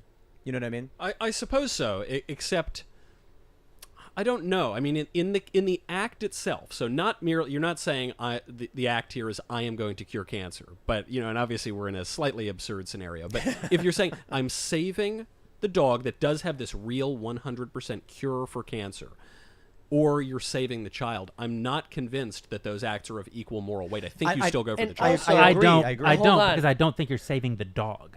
You're saving information. later down the line. But isn't that still Would you consequential? preserve the I world's want to information? clarify. and Let me people clarify. die? What I'm saying is, if you were just to save a dog or save a person, they're both moral acts. They're not equal. The human obviously should be saved, but if it was like kill the dog to cure cancer or save a child, it's like, well, don't take the immoral act of killing the animal, right? But then even to take it even further, then we're really saying, okay, would you save your child or a million people who aren't your child, right? 'Cause that's what you're saying. When you say you're going to cure cancer, you're saying a million strangers or your child. And in that case, I think it comes back to the same role that I Hold on. Although God chose the million people. What do you mean? God allowed his child to die. He did. Yeah, for he the did. for the salvation of many. Yeah, Also, To quote a great man, better that one man should die for the nation. yeah, that's true. But then it's actually a very good point, Jeremy. But I still don't think in that case, if I am the head of my household, am I supposed to sacrifice my son? God stays Abraham's hand. But I don't know. It's a good question. That sounds like a test of God if you found yourself in that situation. I have a hard time believing that you've all forgotten the economic motivation here to having the cure for cancer. All right, all this, I would save the dog because I care about humanity. No, you want to sell the cure. No, you're right. I see you And guys. then clone your kid Exactly. with all the money you make. You're like, I've got enough money. I cured cancer. You want to take the cure and say, I'll destroy it if Big Pharma I'm writes here me a to tell check you, every... as a Richie Rich, let me just tell you that if I had the kind of money that came from curing cancer, I would probably just drown kids for sport. You'd just be like, nothing. It is Ecclesiastes, like nothing can satisfy, nothing brings me joy. No, I just drown children. Jeremy, you've been rich for 4 days. Yeah, I don't know, man. The Marquis de Sade was right. I don't know. It seems like there is a utilitarian aspect to this because if you're willing to save information or technology and let people die as a result, then it's like, where does the line draw there? How many people would you let die for the greatest technology? Yeah, Tim? right. I mean, so now we're kind of back at the first part, and though, I think where that's why Knowles is getting to the base principle here. Yeah. Because if 15? you just reject utilitarianism and consequentialism and all that, then then it's then you're just like you're never confused. What's a about good number? 42. Yeah, 42. That's the meaning of life. Yeah. Wow, that's tough, man. The ends don't justify the means. I'll never accept that because there are no ends. This is what we hear from Antifa and these lying media manipulator and cult members is that if we just be evil now, it will be good later. But it's like, bro, it's always now. It is always now. I think that's idealistic in that, like, working out, the ends do justify the pain of the workout. No, but the pain of the workout is intrinsically good because it's strengthening. It's virtuous, right? Yeah. And you're putting yourself through often strain. You're causing yourself harm for a better end. Like you're sacrificing for more. We're talking about, would you take a drug to make yourself better? Well, no, you're hurting yourself. You're causing yourself problems. It is the ultimate pagan offering, is to offer the blood of the innocent for prosperity. right? Those Aztecs who pulled the still beating hearts out of 80,000 women and children were essentially doing it so that the crops would grow. And when Planned Parenthood slaughters 60 million babies in this country, Amen. they're doing it so we can make a little bit more money. Oh, women are poor. Oh, women aren't going to be able to provide for themselves. If they murder their own children and spill their innocent blood, they will be. And so I ultimately think that anytime we ask these questions, at the root, we're actually asking, do we need to quench the thirst of Moloch or something? Yeah, yeah. Let me pull up the story we have on that note from the Daily Mail. Ron DeSantis signs law banning abortion after 15 weeks. Republican says we are here to defend those who can't defend themselves. So we also have another bill here. This is from, that's the wrong story. Here we go. Kentucky lawmakers override Governor Beshear's vetoes on abortion, fairness, and women's sports. We're seeing across the country. Yeah. Many states are just saying outright Roe v. Wade is no longer relevant. They're just passing the laws. I think Oklahoma made that bill, which outright makes abortion a felony. Well, but Colorado passed a law, or Colorado's governor passed a law this week, or proposed a law that says abortion all the way up until the moment of birth, which also says that Roe v. Wade doesn't matter. Right. Because Roe v. Wade disallows that very same concept. So on both sides, at both political extremes, Roe v. Wade, because Roe v. Wade was a nonsensical ruling in the first place, it can't actually play out consistently, so nobody does. You want to break down Roe v. Wade for us? I don't think we've ever got into the nitty-gritty. Well, I don't have my magnifying glass to find the emanations of the penumbras that entails this constitutional right, but it's just a nonsense decision that came out in 1973 that said because of a vague generalized right to privacy and the vague emanations in the penumbras, abortion's nowhere in the text, and if it is anywhere in the text, it's in the 14th Amendment, and it prohibits abortion, but because we don't want to deal with it anymore, it created this fictional right to an abortion, and ever since then, the pro-life movement's only grown stronger. You had it come back again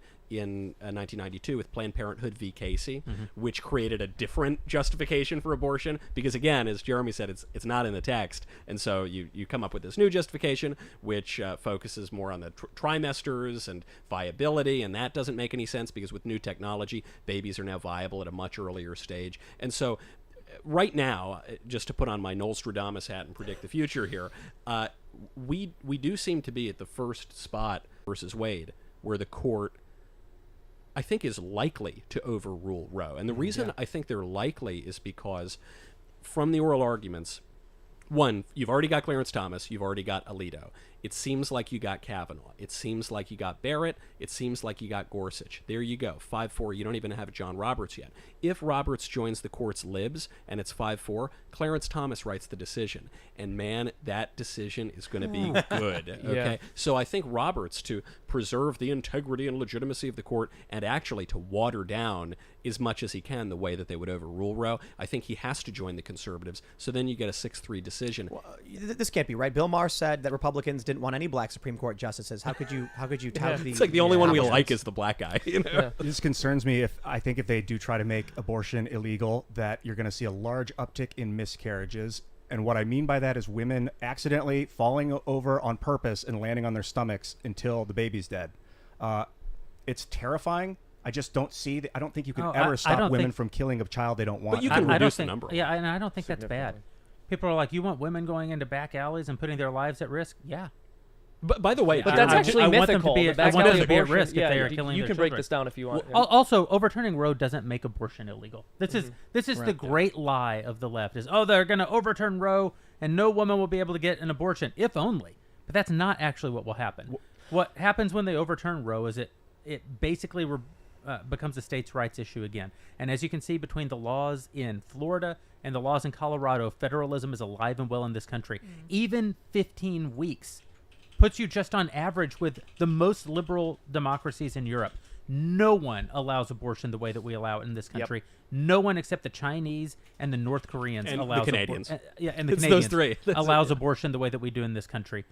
So to push it back to the states is an enormous victory. In fact, the Democrats are saying right now that while they still control the House and the Senate and the presidency, they should ensconce abortion in federal law so that even if Roe is overturned by the court in June, you still won't be able to do anything about abortion. Unfortunately, I don't think they have the votes in the Senate. Fortunately, I don't think they have the votes in the they Senate don't. to accomplish And it. on this point of the back alley abortions, this is one of the biggest lies from the abortion movement. It's literally a lie. It's a lie. I mean, so one of the guys who came up with the lie, Dr. Bernard Nathanson, one of the founders of NARAL, he came out and he said 5,000 women a year, at least some people say 20, 30,000 women a year, died from back alley abortions before Roe. He admitted they just made up the number. We actually have the number. The government kept the statistics. In 1972, the year before Roe versus Wade was decided, 39 women died from back alley abortions, illegal ones. 24 women died from legal abortions. And what's even crazier is when you look at the breakdown of states where abortion was legal versus illegal, your likelihood of dying in an abortion was basically the same, whether it was legal or illegal. That was in the early 70s. It would be obviously much lower now. Yeah, so we actually did an educational breakdown of this for a Freedom Tunes video a couple of years ago. But basically, in the 1930s, you had something like a bit over 2,000 women who had died and been counted statistically as deaths from abortions and miscarriages. But that number decreased significantly after the advent of the widespread availability of penicillin. It was an issue of women not getting antibiotics. Yep. Take a look at this comic. I saw this recently. I think I saw it earlier today on Twitter. But can we pull that up? There you go. Yeah. Red states to blue states. The next refugees. Women. What they fail to ever bring up in this conversation is how many women are pro-life.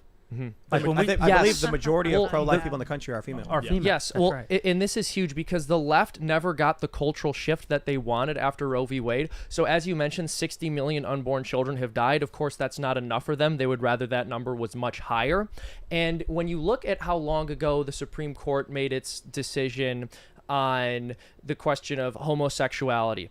That was, about 10 years ago. And look where our culture is now. I mean, we've taken that almost to its furthest extreme, but not quite yet.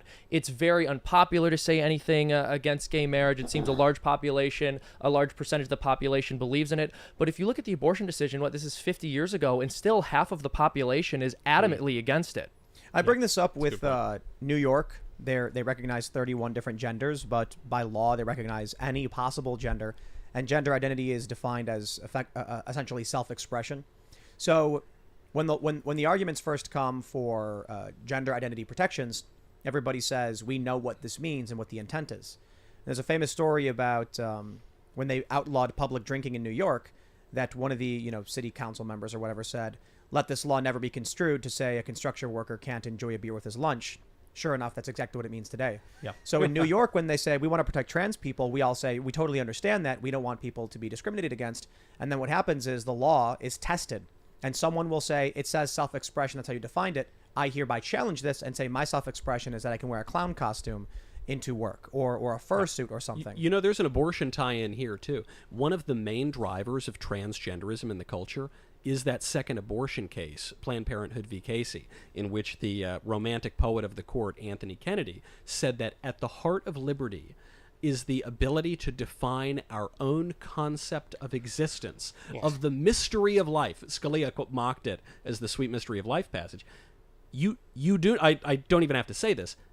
You don't have the right to define your own concept of existence. No one has that right. You don't have the ability to do that either. You have a responsibility to accept reality and live in reality. But if Kennedy grants you that, well, then it's just self-expression, right? I disagree. This is my trailer, my rules. From now on, you will address me as God King. Well, also, there can be only one. Capital K. But in all seriousness, I mean, if you're extremely wealthy, Elon Musk or Jeff Bezos can go to their company and say, from now on, you must address me as this. And I suppose if you're powerful enough, you can make people do what you want them to do. The Mad King, right? I mean, that's where they go. Yeah, that's right. It's also bizarre that a legal scholar could determine that the law is about self-invention. Isn't it the exact opposite? It's about placing constraints on people. I think you can define reality the way you want, but you're subject to the consequences. You can say that there's a rock right there, and I can go hit the rock, but it's Tim, it turns out, and I'm going to suffer but I might still psychotically have defined it improperly. That's still my right as a human being. I know this is my big problem with the whole conversation about transhumanity at the moment, which is if a man says that he's a woman, he legally is a woman. If a man says that he's a carrot and I eat him, they still put me in prison. It's awful. Well, there's discrimination. There's a better example is the man who filed a challenge to his age and said if biology is self-identity, then I can identify as younger. And they said, no, you can't do that. So I've talked about this before, where I talked to several civil rights attorneys in New York about the limits of this, and they said the judiciary exists to interpret the law. If you tried to, say, pull a fast one or challenge to absurdity, they'll throw you out. I completely reject that notion. Yeah. That you could be a biological male, 6'3", 220 pounds, muscular, and identify as a woman, put on a dress, go to a court, and the judge is not allowed to mock you. The judge must accept you under the law. But if you put on a fursuit, under the same exact provisions in the law, you are protected. That the clothing you wear cannot be discriminated, the name you choose. So I am Vociferon, Herald of the Winter Mists. This is my identity. A judge can laugh at you then. I understand there is a distinction. The argument is that in modern culture, we recognize transgenderism as a legitimate issue, and we mock furries. But I reject the premise, because eventually what we see is people will test the limits of the law, and eventually, in one generation or two, a judge will say, it does say that. Who am I to say no? Test the limits of not only the law, but reason itself. Like, I think of myself as a magnetic being, for instance. Not everyone has to say that about you all the time. Thank you, You're Michael. so magnetic. You as well. Not everyone has to agree with me on a daily basis. Very And if I stray magnanimous. too far from reality's observation of what I am, they're going to think I'm a psychopath and put me in like a psych ward. So you can self-identify however you want, but you cannot bend reality. I don't know if there's an objective But how reality. do you do it then in practice? Because this seems to be the middle ground that people try to find is, look, I don't care how you self-identify in your own mind, but just don't make me participate in it. But the whole point of identity is so that you can be identified. So we live in a society, we live in a political community. How on earth can you, unless you're just doing it in your basement at night, yelling to nobody, how can you have that right to a delusional identity and not infringe on my right to reality? I mean, I defer Jesus Christ. I believe he was a real man, and he truly believed that God was flowing through him, which it was, and people did not like it. And he was like, well, I have a choice to make. I can either denounce this and pretend like I'm not, or I can be honest and let reality do what it will with me. And depending on how truly you believe it, you have to make that decision. But the premise there is Jesus is God. Is God. We were told. I was told. I don't Yeah, know. I believe that. I don't know him, but I think he was. You for should sure. I know think him. you're God too. Ian, that was a very Trump Flowing through answer. us. That was a very. I was told that. I was given that A lot of information. people are talking Quite about it. frankly, He's a I was great man, told that. one of the best. I just want to mention. I just want to make this point about this sort of self-invention and coming up with your own identity. My only question is, to even get to that place, how much time do you have to spend just thinking about yourself? No, Isn't no, that no. already really obnoxious? There are many people who, I can't remember who told us this story, that someone in their class kept changing their identity. They didn't know. And one week they're like, this is who I am. Then a week later, they're like, no, my name's Owen now. And the next week, no, it's Clyde. And it's just like, if there's no identity, then it can be anything at any time. And there's no legal definition. There's no legal distinction. It can just be. Not to get too theological here, fellas, but teenagers do that all the time, right? Teenagers, that's sort of the definition of being 13 years old, as you try on new identities. I'm goth now. I'm a rocker or whatever. And it's because they're immature and juvenile, and they're coming to some concept of who they are. At the burning bush, God tells Moses, my name is I am. I am that I am. That's a name. He's saying, I am being itself. And your identity must be in me for you to make any sense. I am the divine logic of the universe. I am being. When you find your identity in I am, things make sense. When you ignore that and turn away from I am at all times throughout every society and all of human history, things start to go pretty kooky, and you're left with a pathetic question, which is, who am I? Changes by the day. I want to go back to abortion real quick, because I'm thinking about this. Here I am, surrounded by more religious individuals who are much more staunchly pro-life. And I've always so said... be careful. Right. Well, I've always said I was pro-choice, and I think one of the issues is that when you actually break down the absolute nuance of the argument, well, then it's like, what does pro-choice and pro-life really mean? And I think the pro-choice people typically do not understand, or there's not enough complexity in the argument. So, for instance, we were talking with Matt Walsh. He argued that abortion is the intentional act of killing a child. And I'm like, right, I think that's wrong. But I think there are circumstances where a medical procedure would be done that would remove a baby from a mother, and that's where the nuance comes in. So ultimately, the conclusion was, if you have to do something for the sake of the mother, that would result in the child being removed, you just don't try to kill the child. And I said, interesting. I don't think the pro-choice left understands the right's position on that. I think first of all, there's a real problem with the left's argument on pro-choice in that it is a scientific fact that life begins at conception, and any argument otherwise is illogical. It makes literally no sense. Right. If you want to get to an authoritarian, libertarian argument on medical choices for private individuals, that's where I'm kind of at. But then the argument never actually addresses the true stance that you guys might have, or that Matt Walsh brought up, in that, oh yeah, absolutely, do the procedure to save the mother's life and try and save the baby too. And I'm like, well, yeah, of course. Oh, you're saying they shouldn't just kill the baby afterwards. Well, I agree with that. I don't think most pro-choice people understand that's what you're saying. I don't think they understand much of anything about pro-life, and I'm not saying that to be a jerk. I was pro-abortion for 10 years in my teenage years. Pro-abortion? This was during his goth phase. It was during my goth rocker phase. Pro-choice. Pro-Aztec. I guess I would have said pro-choice, but I grew up in New York, surrounded by liberals. I went to a very liberal college, and I just didn't. I just thought conservatives wanted to control women's bodies. I that's all I knew, and so I thought I'll cut taxes, but I don't want to. Pro-life. Used to be cool, man. What I happened? know. I was smoking doobies and stuff. I was like Elon Musk. But were you like Elon Musk? Well, Hold on. Some like Elon Musk. And then I had a conversation with a woman bioethicist.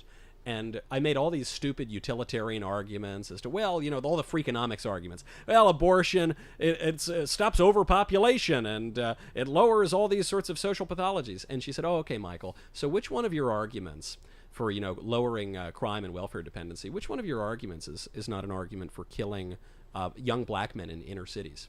You're just making it's the same argument, right? And I thought, oh, yikes, I don't like that. And I thought about it more deeply, and I realized, they're not just evil people trying to control women's bodies.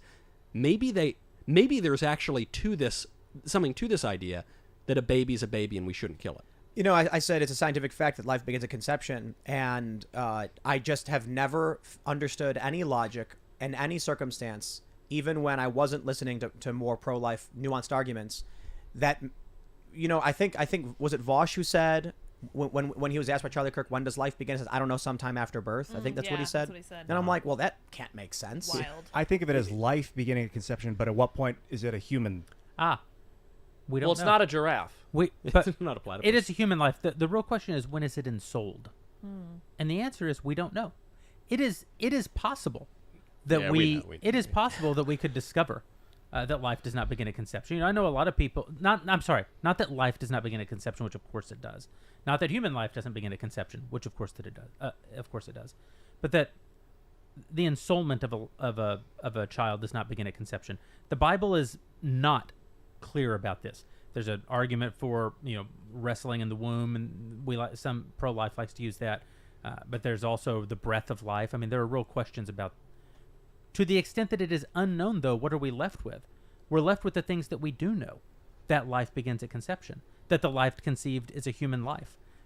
That's what we can measure. That's what we can know. That's where we have to actually make our decision. And to the extent that those things are knowable and that we do know them, in my view, therefore, we're left with no other conclusion but to protect that life.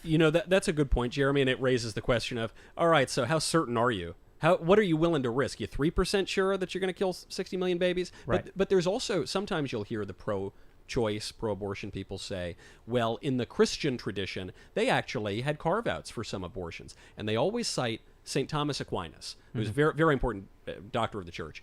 And Thomas Aquinas, it seems, at least at first glance, to be a little unclear on this question. Between what he considers to be, the first step of the baby being made, there's some period of time before the baby is ensouled. But it's based on really ignorance of Thomas Aquinas, because Aquinas is using Aristotle's physics. He's using Aristotle's understanding of biology.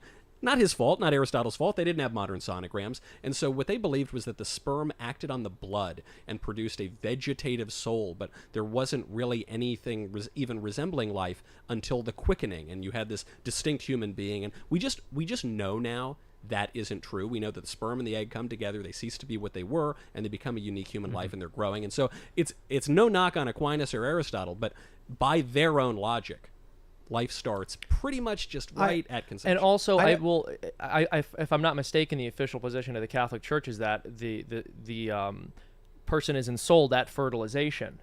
I think Where it's the the, life heart, begins. the heartbeat, Yeah. personally, because that's when the No. magnetic field begins to become produced. That I, torus. it's. I think Jeremy hit the nail on the head. You know, we're left with what we know. Life begins at Well, look, conception. you know, and every argument I've ever heard, and I welcome any, more pro-abortion, pro-left, whatever, pro-choice, whatever they want to say, to have this discussion, because I do feel it's like here's a pro-choice onslaught, essentially. I'm a pro-life onslaught.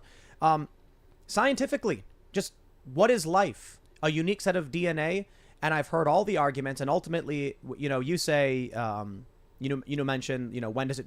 I can't remember. when can you discern that it's a human? Well, so the argument's been made a million times. If a person is brain dead, is it still a person? Is it still alive? Well, of course it is. And so there's the question of how many grains of sand make a heap. Sure, but there's still sand there. The process of creating the heap started when you began trickling sand, onto the ground. If we want to say at what point does it become a person, sure. At what point is it a human life? Since the beginning, when the process begins to create the human life. I like the ensouled question. If you look up the human magnetic field, torus, you see that the heartbeat itself is producing a magnetic field around the human body. I think that magnetic field's interaction with the Earth's magnetic field and maybe the solar magnetic field and even the galactic is producing this God consciousness. But isn't the soul metaphysical, meaning magnetic forces are acting on the physical world, but isn't the soul, in order for it to be the soul and not to be the body, doesn't it have to not be physical? It has to be.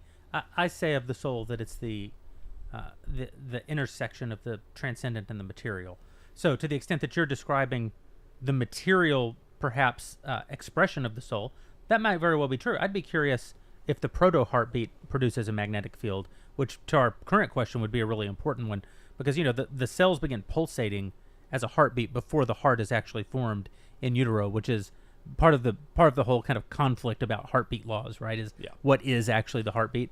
But I think your magnetic field thing is actually really fascinating, and we should look and see if the proto-heartbeat produces the field as well. Okay. There's no, I really don't feel like pro-choice exists anymore. And I think it's become a shield for what is overtly pro-abortion. Yeah. And the reason is I grew up with a family that said abortion was wrong. But there are circumstances where it's not the position of the government to intervene in a private medical practice, and it becomes scary in certain circumstances. But we were a pro-choice family. We voted Democrat every step of the way. Yeah. And the conversation was always, it's a terrible thing that exists, but... And nowadays, that's not even the argument. The argument is women. Who cares? Lena Dunham said she wished she had one. Safe, legal, and rare. Remember all that back in the Al Gore days? Not that long ago. ago. And this is what's been Now happening. it's shout your abortion. Shout your Right, abortion. yeah, exactly. And you get an abortion, and you get one. And Lena Dunham said she wished she had one, and she was like, I do all this advocacy, and I just feel bad because I didn't. And I'm just like, Did you see this tweet the other day? This woman tweets out a cake. Yes. And the cake said, "It's a boy," and then she crossed out the Y and wrote Urshan. And it seems like this was legit. And she said, "Look, I just had my abortion, and an abortion is a really traumatic thing to have, and it's why you got to surround yourself with love and friendship all the time and celebrate it." And the question, of course, that naturally follows is, why is it traumatic? Yeah. Yeah. If it's something to be celebrated, what's so traumatic about it? Well, kind of like working out is traumatic to the muscles, literally like you're inducing trauma so it can regrow stronger. I don't think the baby regrows stronger, right? I mean, what if she's speaking about it? She's speaking about it emotionally, right? That it creates a trauma. Is the idea that the abortion is an edifying thing, and therefore we should have a lot of them to get much stronger? That's right. This is a great conversation. It's philosophical, it's religious, it's legal. I want to focus back on the legal though, just for a minute, because a lot of people listening now know that the court is going to make a decision in June, and they may not know exactly where they are on some of these philosophical questions. They may be, persuaded by the Catholic view. They may be persuaded by the pro-choice view, or the magnetic view. The magnetic view. Oh yeah, I can go deep on that. But the legal question is what's before us, and what the left likes to do in these moments is to get people to hyperventilate with all these hyperbolic kind of statements about what's going to occur. So I think the key things I would want people to leave with are overturning Roe v. Wade does not make abortion illegal. Overturning Roe v. Wade gives the states the right to make abortion illegal. And I doubt that very many states would do it. Yeah. I doubt that very many even conservative states would go all the way to saying that abortion must be illegal in all cases. I think that the most likely thing is that you'll see a radicalization in blue states where we basically get rid of all the constraints of Roe v. Wade and Casey on viability and other sorts of standards, and you can essentially kill babies after birth, which is actually a thing that happens. Yeah. I think on the other hand, you'll have a few states that outlaw abortion. I think you'll have many states that take up more of a European standard, which would at least reduce the most horrific instances of abortion, where babies who can actually feel are being dismembered so that they can be extracted from their mothers. And in that world, the cartoon, Tim, that you put up with the refugees, well, I think that's an asinine statement that all women are going to... There actually will be more voting with your feet. There will be a further kind of balkanization politically of the country. I happen to think that that's a good thing. I'm really interesting. What I'm really annoyed by in all of this is that we've come to the point where in Virginia and in Colorado, it's like a full-term baby can be aborted, and it's just like that. This is why I say life begins at conception as a fact, right? Yeah. You can't abort a baby at 8 months because it could be taken out and just placed on a table and it will live. You're literally just executing it, and they call it an abortion. As soon as the conception occurs, there's a unique set of DNA, and that's all you really need. I accept that if we look at a single cell on Mars and say it's life, we can look at a single cell in a woman and say we have life. It's the argument pro-life people often bring up, that the scientific community says they found single cells here, and is it life? But they won't say the same thing of a human being. I accept the scientific reality of a unique set of DNA. The problem is, as I mentioned with my family growing up, the left's stance now is if you are pro-choice, you are on board with unfettered access at any point to some of the most disgusting procedures of killing babies. And I'm not talking about the right-wing perspective of, on day 2 of, a fertilized egg, you're killing a baby. I'm saying, imagine that you are a Democrat and the baby is, or Gosnell. He would deliver the babies and then kill them. There's a guy right now, Cesare Santangelo. Yep, in D.C. The story just broke. He's done this to at least hundreds of babies, probably thousands of babies. We're talking full term or nearly full term. In some cases, almost certainly were actually born first, and then he's killing them. He's the worst serial killer in America, and no one wants to say his name, just like Gosnell. Because the process of abortion the process of late-term abortions is they just kill the baby, which could survive on its own. That's right. And the other thing is, and Michael alluded to this, technology is part of this conversation. Yeah. Because the age of viability gets younger and younger and younger as we get better and better and better at medicine, at medical procedures. It's very conceivable that one day you'll be able to extract a zygote out from a woman and put it in some sort of pod and raise it up until it's able to breathe on its own and get a driver's license. So the question is, like, even if viability is your standard, what does viability mean? And they'll say, well, viability means when it can survive on its own. 2-year-olds can't survive on their own. Right. Well, let's go to Super Chats. Can I just make a point? Because I want to ask you guys how we're using these terms. I want to make sure I didn't make an inaccurate statement earlier. But when we use conception versus fertilization, are we using these interchangeably? How are we differentiating? I'm using them interchangeably. Okay, but then yeah. It's important to the Aquinas point, because Aquinas would have said that abortion begins at conception. The question is, how long does conception take? Abortion So it's begins actually at conception? I'm sorry. Oh, I was like, wait, life begins at conception. Right. But so that is an important distinction. We just know now, because of medical advancements and technology, we know that fertilization and conception and the sperm and the egg going away and the new life beginning, that they are the same act. Okay. Yeah. Yeah, it's a new life. It's an independent DNA set that begins replicating, and And it may never even implant. Like, it's the entire life of that new, distinct DNA life form. Yeah. and it may be a matter of hours. And but for those hours, it was a distinct life. A human, and we believe that a human has value. Well, that's the definition. Is it human forever. life? Yes. I'm not comfortable saying yes at this point. When people say, I hate the sophistry on this one. When they say, oh, well, sometimes it won't stick and it'll be washed away or it'll be removed from the body or whatever, and I'm like, yeah, no one killed the life on purpose. That's right. Sometimes people have heart attacks and die. We don't seek out nature and be like, we're gonna. Well, let's go to Super Chats and read what the audience has to say and the questions you guys have. Smash that like button if you have not already. Subscribe to this channel. Share the show far and wide if you do like it. And let's read what you all are talking about. Oh, yeah, go to timcast.com, be a member. We're going to have that member segment coming up in just about 11 p.m. or so. All right. Oh, here's a good one. Saki's Red Landing Strip says, Knowles, eh? Was Clavin busy? Yeah, Real he was, nice, you know. Buster. Real nice. You Yeah. can make it up to me by buying Speechless, Controlling Words, Controlling Minds in paperback in June. Yeah, Clavin was busy not being invited on the show tonight because we had Knowles instead. Yeah, that's right. It's a good one. We love you, Clavin. Find My Geisha says, I know that Michael believes in regulations on the Second Amendment and Tim does not. I am in Tim's camp, but would like to hear a debate on the difference. I think I'm learning something new about my political philosophy. I don't. Okay. So why do you want to I take was my going to say guns maybe. away? Yeah, I don't. I was I'm gonna not say maybe quite sure. Clavin should have come on tonight. Yeah, I don't know. I don't. I can't think of a. I mean, other than I don't think that individuals should be allowed to possess nuclear weapons, but that's pretty much the only limit Well, I've got. Hold you know? on. Do you think people have the right to bear nuclear arms? I would restrict that right. But I would. But do you think they have the right? No, I don't think so. But the Constitution says the right to keep and bear arms shall not be infringed. It does, yeah. But one aspect of my See? view of the world, yeah, got me. No, one view of my politics is I'm not merely looking at the text on the page, whether to interpret it in the wacky, kooky, modern leftist way, or even in the supposed originalist way, because there are different versions of originalism. There's original intent, there's original public meaning, which is what Scalia was a big proponent of.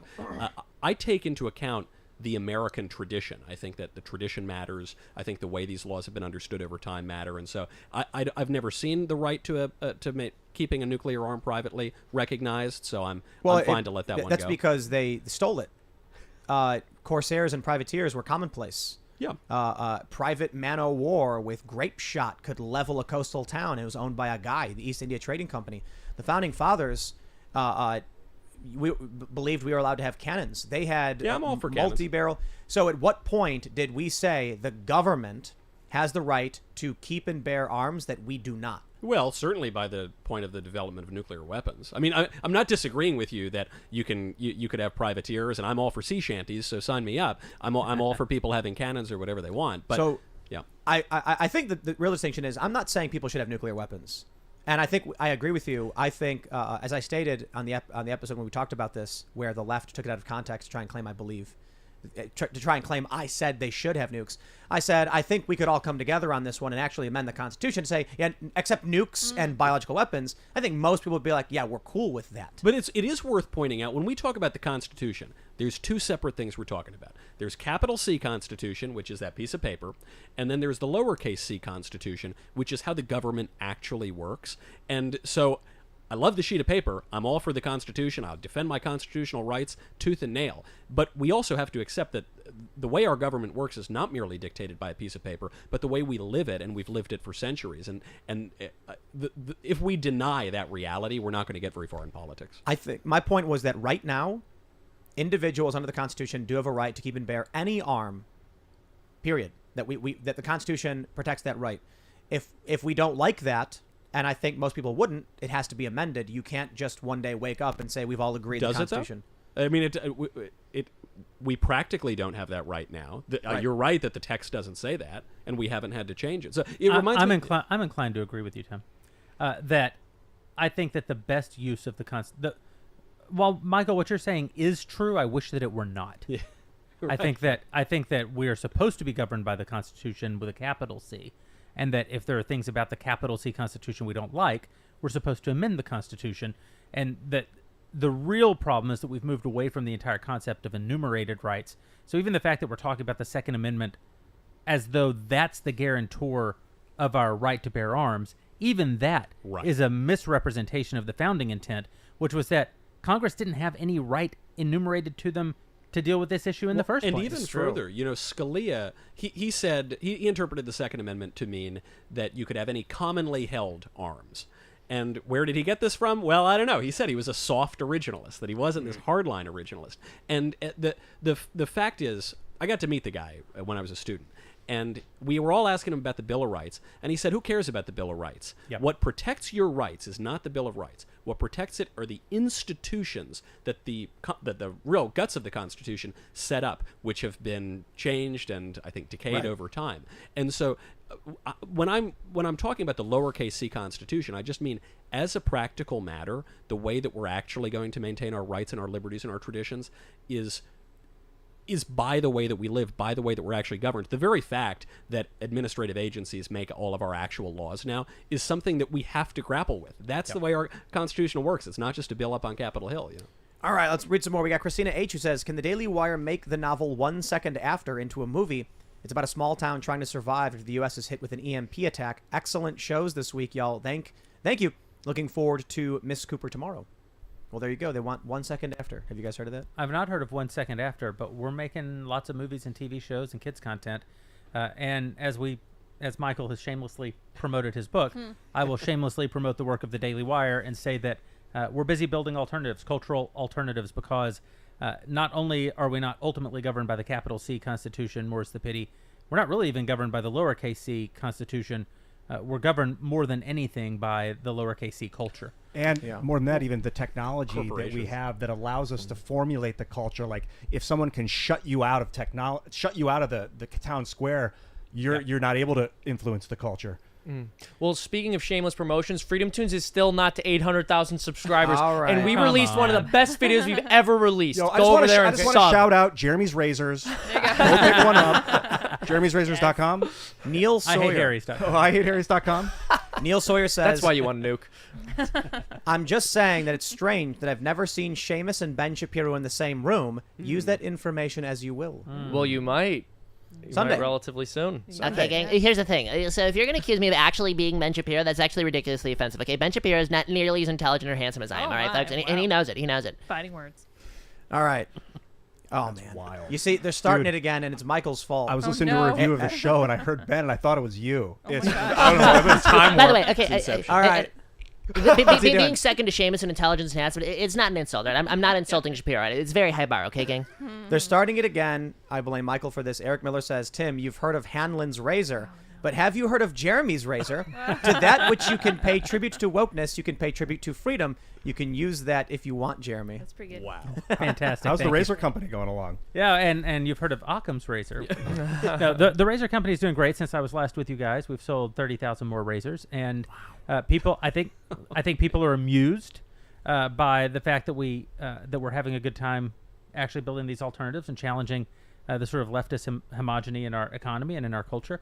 And I think it's only the beginning. What I'll say is I'm going to get incredibly wealthy by taking advantage of all the opportunities that the left gives us. And they give these opportunities to us by act of hubris, that they believe that they can take conservatives for granted and still cash their checks because conservatives have no alternatives. But I'm not the only one who's going to get wealthy. There are a lot of guys out there. Dan Bongino is, I think, a great one. And there are more, I'm sure, on the horizon who we don't even know yet, who see all these opportunities being created and are going to seize them. And I genuinely believe over the next decade, we're going to create economic incentive for the left to actually not be able to take us for granted Can anymore. I tell you something, too? I shave with a Jeremy's razor right now. I previously shaved with a Gillette because I had ditched Harry's. Before Gillette, I shaved with a Harry's. And Gillette was bad, too, because they're half trans now also. Yeah. But the Jeremy's razor is a good razor. It is a better razor than the Gillette and the Harry's razor. Oh, interesting. I thought it was the best a man can get. I think I'm going to get one. I'd like well, to try apparently one. not. All right, Murph tries, says, Tim, when will Chicken City be buy the airport TV contracts? Chicken City 24/7. I am proud to announce today Chicken City netted $1,500. Well done. We reached 650 peak concurrent viewers on the channel today, and it's a 24/7 stream, so it's quite a bit for a new show. We're at 29,000 subscribers, and we've consistently made over $1,000 on Chicken City every day. I am very proud. Chicken That's City. criminal. Chicken City is truly greater than CNN Plus. That's well. The funny thing more is, solvent. CNN with 10,000 daily active users and with their 50% off price of $3 a month, Chicken City is on track to gross more than CNN per month than CNN Plus per month. So It's more informative content, too. well, the first thing I posted when it went live was a person who watches nothing but Chicken City is better informed than a person who watches CNN. It's true. You know the quote from Thomas Jefferson. All right, where are we at? Let's grab. We got too many super chats, man. Way too many. All right, there's a lot of people saying shout out. This is cool. Yes, all my favorite. Willie Barron says all my favorite people. Timcast and Daily Wire. Heart attack. Thank you very much. Keep breathing. All right, Evan says great to see Evan Boymel. Great to see Knowles and the God King. Elon is right. There is potential in Twitter, but it's essentially a rage chamber. Transparency would be a much needed shot. Favor. Shout out my parody fighting game. What does it say? Celebubrawl. Fight caricatures of celebs on mobile and have a blast. Love the show and love the That combo. does sound like a blast. I'm in. Yeah, sign me up. How do I Yeah, do right that? on. We have the screen zoomed smaller so we could fit more on, and it's getting harder to read. But here we go. A free-thinking dog says, chicken marsala is Italian. British food sucks. All right. Thank you for the... Thanks for your $2. Yeah. All right. Let's grab some more. Joe Byrne says, you can also create graphite by crushing coal into powder and microwaving it, supposedly. We could still use coal mines. I think you mean graphene, though. Well, you can actually upscale coal into graphene. They're working on doing that with lasers. So it's not going to supplant the coal industry like I thought before. Hopefully we'll figure out how not to supplant the copper industry, because that's basically the last roadblock before inception. Ian, how do you learn this? Yeah. I listen a lot. I have a good memory. I read a lot of science journals and talk to scientists. I have a lot of friends that are scientists, like Jeremy Riss, the alien scientist. Highly recommend his channel. Very wise man. So have you? Do you like own any stock or business investments in graphene? I thought about. I Why actually not? went down to South America to start do. a graphene company in Santiago, Chile. We had an investor, but it didn't feel right doing it in South America. I want to do it here if we're going to do it. When Ian started ranting about this, I found a company that produces graphene. I bought like 60 shares. Nothing crazy, but I was like, There's this stuff called turbostratic graphene where you can hit it with lasers and create these wafers of it, and then if you can somehow you bend them 1.1 degrees, and you can start to get this incredibly superconductive. You start to layer it at like 1.1 degrees, 1.56 degrees. I think it's starting to make like a 64 tetrahedron, like a two-dimensional tetrahedron shape, and we'll be able to like conduct lightning through it and stuff. Wow. Yeah, if we can somehow use lasers to flash it into position, we'll just be able to create this mad awesome carbon. This is interesting. Brian Webb, product. in reference to Watchmen, says Alan Moore regretted writing the comics because he claims that he broke the genre. Maybe. I look at a lot of his work, and it really added a lot of depth and philosophy and ethics and morals to comic books. He was amazing. Watchmen was brilliant. The bad guy wins, basically. It's excellent writing. I loved the movie too. All right, Nevermore says, Michael, on your comment about tall buildings make people liberals, I live outside of Portland, Oregon, and the tall buildings have always felt unnatural, dystopian, and depressing to me. Yeah, this is an important point. There was an obit in the New York Times the other day, and that's the only good part of the New York Times. Yeah. It was about this guy, Christopher Alexander, who was an anti-modernist architecture guy, especially in the 70s. He hit his stride. And he made a really simple point, but it's important, especially for conservatives to get, but really for all of us. Any place you are is going to elevate your spirits, maybe just a little bit, or lower your spirits. Any place that matters, because we're in the physical world. Conservatives used to get this so much. Edmund Burke, who's kind of considered the father of modern conservatism, he was an aesthetic philosopher. It actually, like beauty and place and that actually matters to us. And so if you live in some dystopian glass and steel hellhole, you're not going to feel great. Have you guys been to a castle, medieval castle? I was in Scotland, in Edinburgh, and I think it was Mary Queen of Scots. I had a chance to go into her bedchamber where she would get dressed, and there's a slit window. You look out and you look down at the people walking around. It's humbling, because I was putting myself in her mind, thinking like, my subjects, and like just what kind of ego that builds to see these tiny humans. But imagine being all the way up at the top of a skyscraper. Well, it's like just putting ketchup on your steak and eating your taco salads. The best in the world. Yeah. There was the Family Guy joke where all the rich people are hanging out with Peter, and they're like in a plane or something, and then he's like, wow, look at the people down there. They look like ants. And Bill Gates goes, they are ants. All right. NYBSFP says, I'm confused why Jeremy would hunt down the last panda to save the life of the most reprehensible human, but 2 minutes later says he'd kill a person to save his dog because some people are bad, huh? Yeah, because it's two separate questions. Would I kill someone who is in the act of committing evil to preserve the thing that I ascribe value to? Perhaps. That's a separate, distinct question from, is panda life or dog life intrinsically more valuable than human life? So it's just using examples to try to articulate two separate points. You're killing a burglar in the dog example. That's right. You're killing a burglar. I'm going to take credit for this idea here. Preston Witherspoon, thank you for writing it, but I'm just going to take credit. He says, Tim, please let Jeremy know if Daily Wire creates a platform like Netflix that streams regular movies and TV shows, millions of us would leave Netflix and stop giving them money. Who needs Netflix originals anyway? Did you guys realize that? I think it's a great idea for your platform to try and make a streaming service with original content. Which is exactly what I was you guys thinking about it. That is what we're doing. Thank you. I think that it's humble. Your statement is humbling, because we've released 4 feature films, and we're releasing 2 documentaries next month. We have 2 series in development right now and 5 kids series. It's humbling because despite our best efforts to market this idea, I think there are a lot of people who don't know about it. And B, even to the extent that you do know about it, and perhaps you do, what you're saying is we haven't reached a point of viability yet where this is worth your money. And I understand that. We certainly don't have enough content to make an offering to you on a straight value proposition level, anything like Netflix. I mean, essentially, for $10 you can come to the Daily Wire and watch 4 movies, or for that same $10 you can go to Netflix and watch every movie and television show ever made. We're aware of that distinction, but what we're basically saying is that the mission is part of the value that we're giving to our subscribers as well, and that the more people subscribe, the faster we'll get to that ultimate value proposition where we have enough content where it is well and truly worth your money. I think it's worth it now because you also, in addition to that content I mentioned, you still get the Ben Shapiro Show, the Candace Owens Show, the Andrew Klavan Show, the Matt Walsh Show. We throw Michael on there just for charity, for charity. So you do get a lot of value from the platform, but I certainly recognize that we got a lot of work to do. I was thinking it'd be interesting if you start buying content that's going off contract at Netflix and Hulu, because on your platform, they're going to get a lot more attention being first in. It's true. The Order.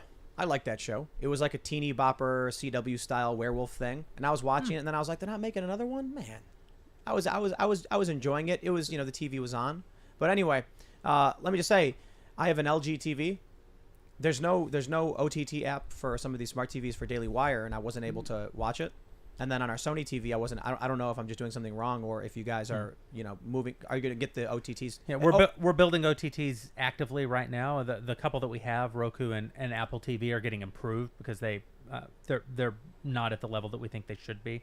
But yes, that's a place we're making very active investment and right just now. Because of the jargon, it means over the top. So it's a reference to TV, smart TVs, Roku, Apple TV, so that on your TV you can just have the app.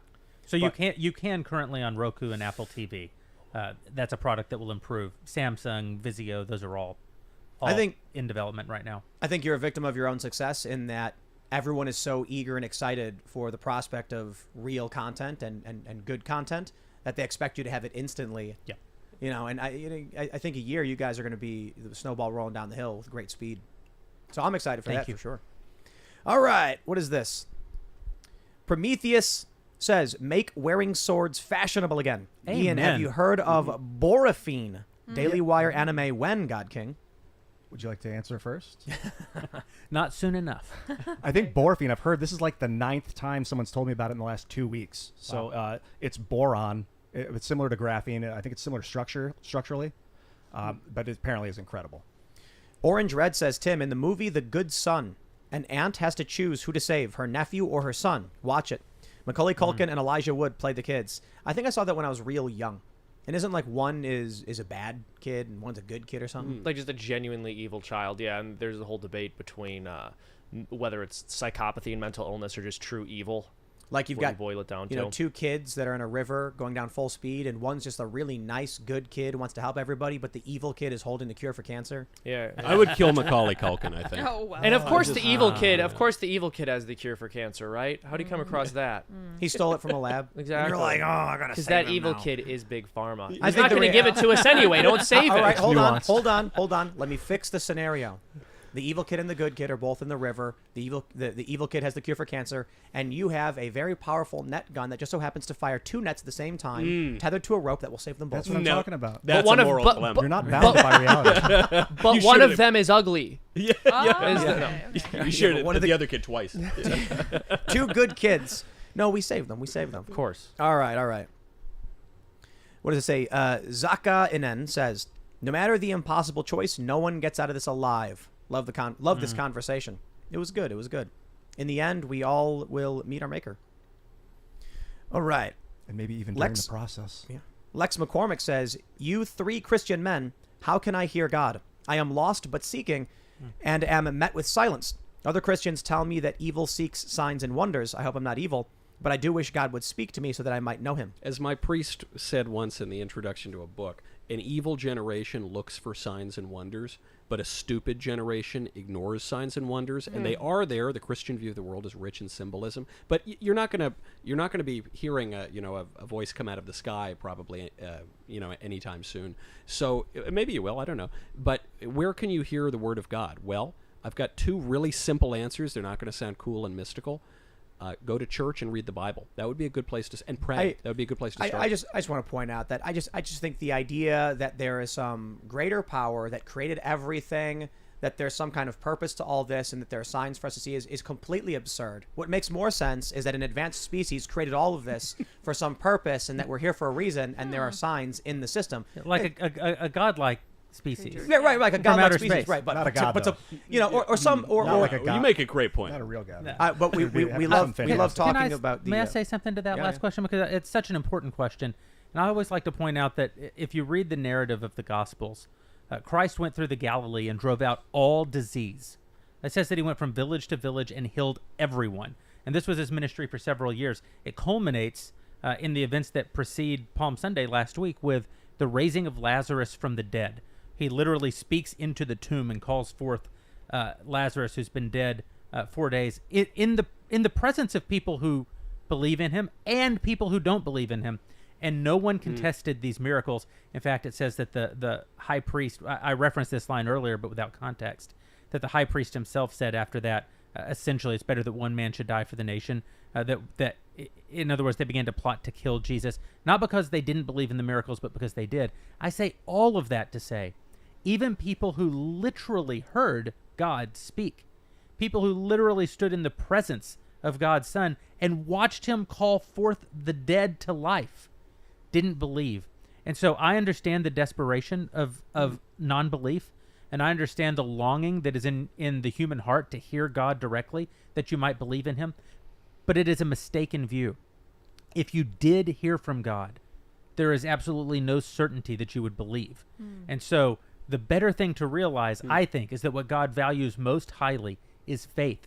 And faith is the substance of things not seen, things not heard, things hoped for. And so in many ways, it's a great gift from God that we don't see and hear from him, and that instead we're left with the opportunity to put faith in him, which is an unsatisfying, it's an even more unsatisfying answer than read the Bible and go to church, until you realize the beauty of it, that it is in faith that we can be saved and not in certainty.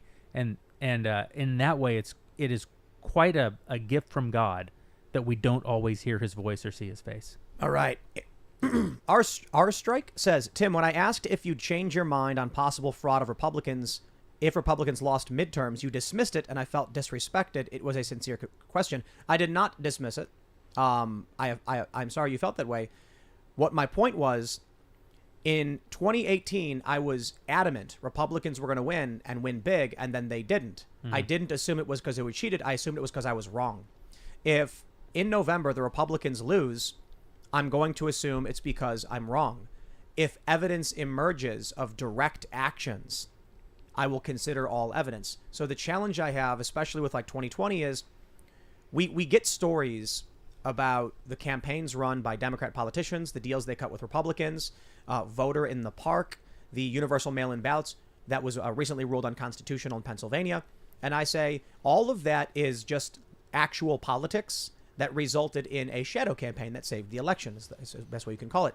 I've not seen evidence of watermarked ballots or overt fraud to a degree where I'm convinced that's the issue at hand. So even though I really do believe Republicans are on track to win, especially considering every poll and every outcry from Democrats, for one, there are many variables from now until today which I can't predict, and two, it's possible I'm not omniscient. Yeah, it's just back possible. to it's back to Occam's razor, right? Yeah. And I think this is right. I say of 2020, I think that there's abundant evidence that the election was rigged. There is not enough evidence that it was stolen. Yep. And those are incredibly distinct points. But real quick, just to make sure we clarify that, rigged in the sense that lawmakers got together a year in advance, they passed new laws, Yes. voter, like we mentioned, The voter media in the park. literally suppress stories that would be harmful to their preferred candidate. Right. In that way, it's like the referees were only calling strikes on one side. It would be like if Jonathan Isaac and I played a game of one-on-one. That is a rigged game, right? I am at a pronounced disadvantage going into it. You can say that it is unfair, but it isn't cheating at that point that he makes all the points. This is an important distinction. There was a piece published in Real Clear Politics not too long ago from a very serious guy who had worked with the Department of Justice on election issues, and he believes that there is evidence, hard evidence of actual stolen ballots in certain states, and he leaves the conclusion vague as to what this means for the overall election. But that would be, say, one piece of evidence of the sort you're looking for. But to your point, Jeremy, is that sufficient to do what in the political process? How is that going to overrule an election? And the question of rigging and outright stealing, there's a distinction. And like you, Tim, I'm open to I've seen some evidence, even using geolocation type data, that is fairly compelling that there was some cheating going on. I'm open to the idea that an election is stolen. You just have to prove it. I think there's two big things at play, and I think people don't want to believe them. One is that I told this to Steve Bannon. I said, I know people who are as dumb as a box of rocks with no business in politics. They couldn't tell you who Ruth Bader Ginsburg was. They don't know how many justices there are. And they post videos of themselves voting. They took away sports. They took away video games. They took away movies. They locked people in their homes and told you it was Trump's fault. And I saw people that never got political in my life had with nothing else to do getting political. Yeah. We saw what happened in Pennsylvania. They ruled this universal mail-in voting unconstitutional. I'm like, dude, it all happened above board. I think you just don't want to accept it. That for a year, Republicans actually were working against Republicans. Yeah. It's also when people say, you believe that more people turned out to vote for Joe Biden than Barack Obama? And it's like, no, they didn't have to turn out. Yeah. They lawfully changed the nature of the election to, instead of having to go stand in a line, you had to check your mail. Right. So, of course, when you make it that easy, there are going to be more votes. That's why they wanted it, and it makes it harder for it's an advantage for Democrats because of urban density compared to the disparate nature of rural environments, which are more Republican. But we've gone a little bit over, and we got to do this. Can I point out the problem of tallying votes with a corporation behind the scenes and people aren't transparently allowed to witness is a code red problem with our elections. We need to see every vote on some sort of public database so we can verify our systems. I agree. Free to vote. With that, my friends, if you haven't already, smash that like button, subscribe to this channel, share the show with your friends, and head over to timcast.com because we're going to have that members-only segment going up at about 11 p.m. And you'll not want to miss it. We'll make it extra spicy. You can follow me at Timcast. You can follow the show at Timcast IRL. Smokey Mike and the God King, do you guys want to shout anything out? I'd like to remind people that the book Speechless, coming out in paperback, head over to Amazon.com, buy yours today. That's true. And if you want to be hairless, you should go to IHateHarrys.com and get a brand new razor. It's the best razor out there on the market. And you can do that right after you get Speechless, Controlling Words, Controlling Minds. Yeah. Anybody else? I mean, if you hate being hairy, razors are perfect. I'm Seamus Coggin. I have a channel called Freedom Tunes. Check it out. The video we just released is one that I'm very proud of. And I really think you guys will enjoy it. I'm Ian Cross, and you guys can follow my friends on Twitter at The Real Daily Wire. That is The Real Daily Wire on Twitter. And I love you so much. Thank you. Thank you guys all very much for tuning in. This has been one of my favorite episodes to date. I think I love the philosophical conversations and the deep, profound conundrums we make up for ourselves and try to reason through. You guys may follow me on Twitter at SourPatchLids, also on Minds.com, and I also have SourPatchLids.me. We will see you all at timcast.com. Thanks for hanging out. Bye, guys.